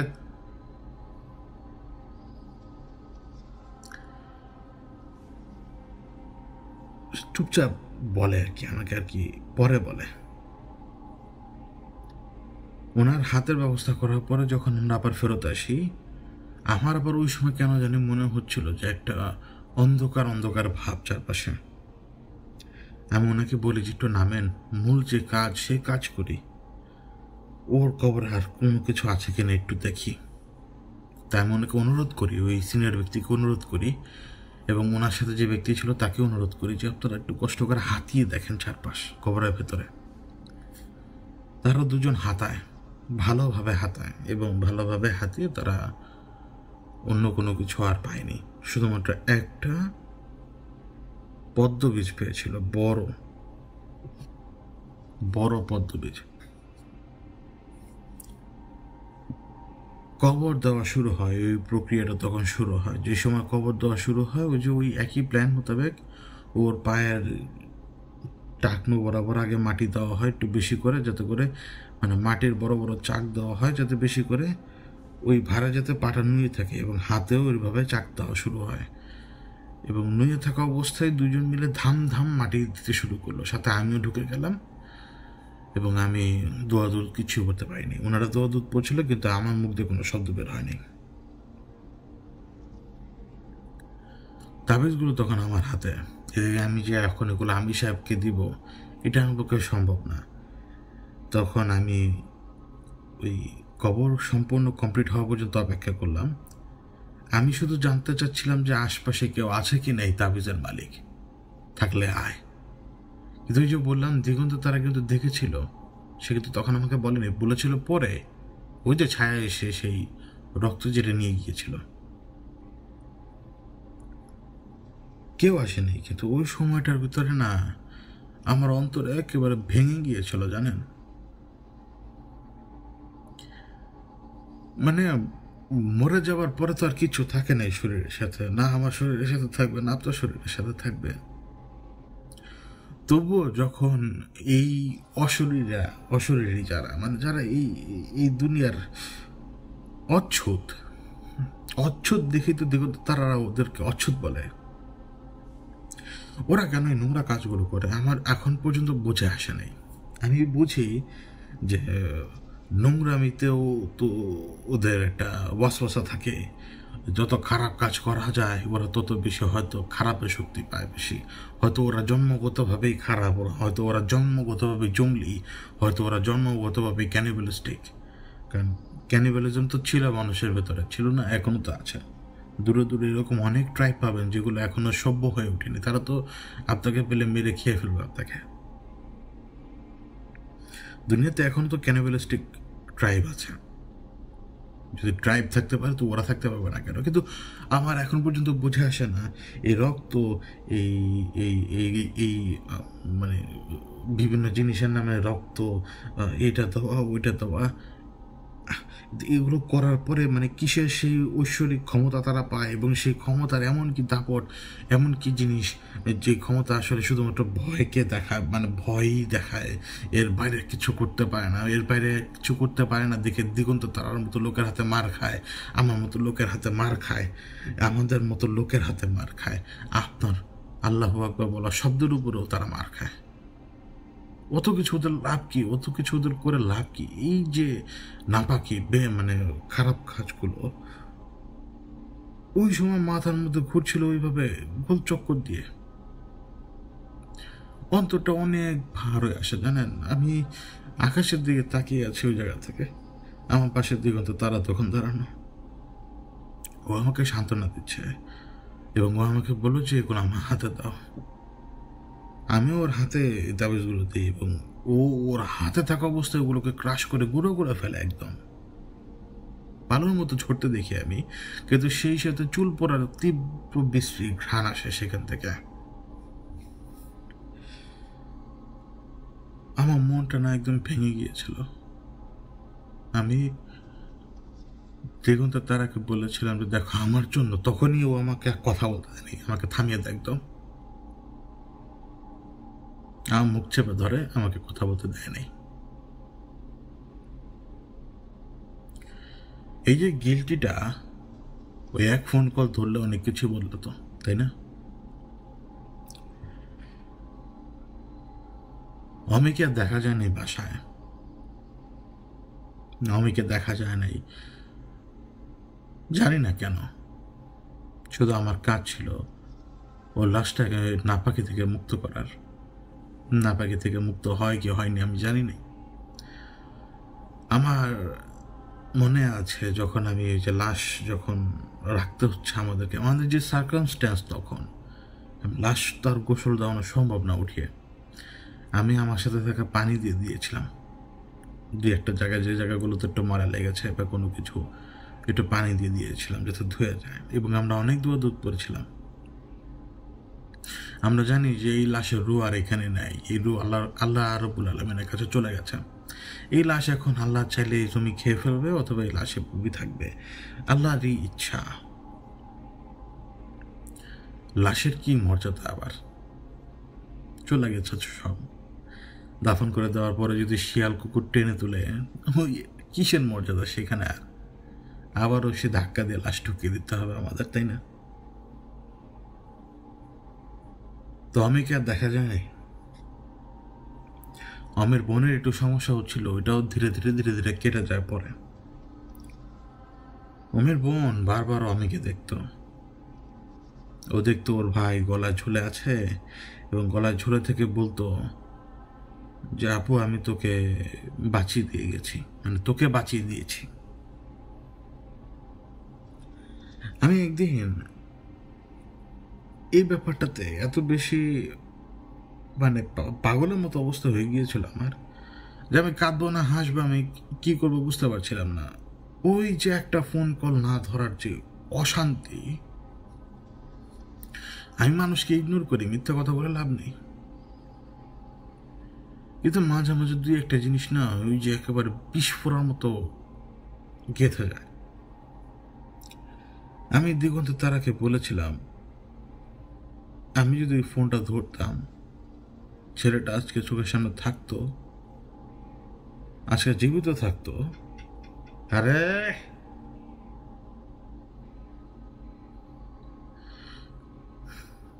আমাকে ওরা অনেক জ্বালায়, আর জ্বালিয়ে খুব বেশি মজা পায় জানেন তো।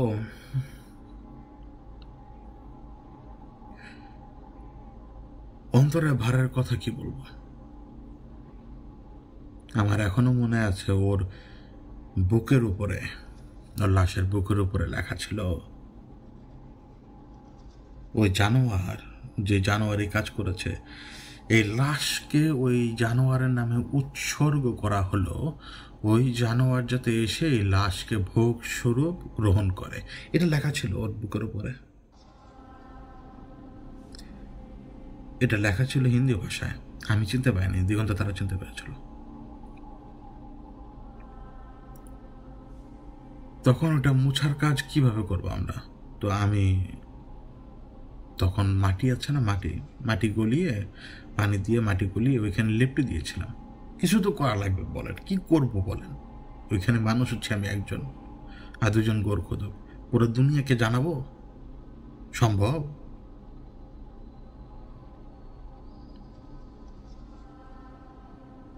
এখনো মাঝে মাঝে না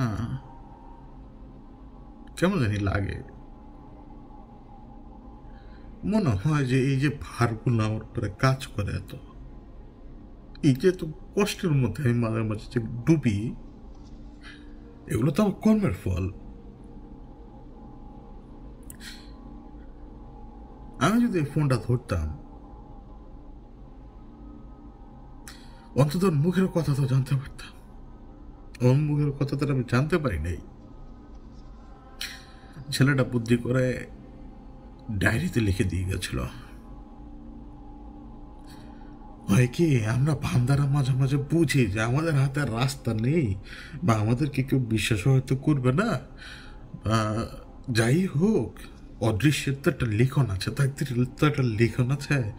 তো ছেলেটা মনে করেন ওই তাকদিরের লিখনই লিখে গিয়েছে ও ডায়েরিতে। ও তো কোনো ডায়েরি লেখা নেই, ও জানতো যে আমি ডায়েরি লিখি, আমাকে ডায়েরি লিখতে হয়। ও এটা বুঝেছিল যে আমি মূল্যে ডায়েরি কাজে আসবে, হয়তো হয়তো হয়তো ওই ডায়েরিটা নিয়ে আমি একদিন বসেছিলাম, তো দেখুন তো তারা আমার হাত থেকে ওই ডায়েরিটা নিয়ে পরে নষ্ট করে ফেলে আমার সামনে। তাই আমি ওকে না করেছিলাম। ও তখন আমাকে বলে, আমার ভাইও তো চলে গিয়েছে না, আমি কি সেটা ধরে বসে আছি? আমি তো সেটা ধরে বসে নেই। তাহলে তুমি সেটা ধরে বসে থাকবে কেন যেখানে তোমার কোনো দোষ নেই? ফোন কল ধরা কখনো দোষ বা গুণের মধ্যে পড়ে না। ফোন কল ধরতে পারোনি, তোমার ভাগ্যে ছিল না, সেই জন্য। ওর ভাগ্যে ছিল না, এই জন্য ওর ফোন কলও তুমি ধরতে পারোনি, ও তোমার সাথে কথা বলতে পারেনি। কিন্তু এই ধরনের কাজগুলো আর করে বা লাভ কি?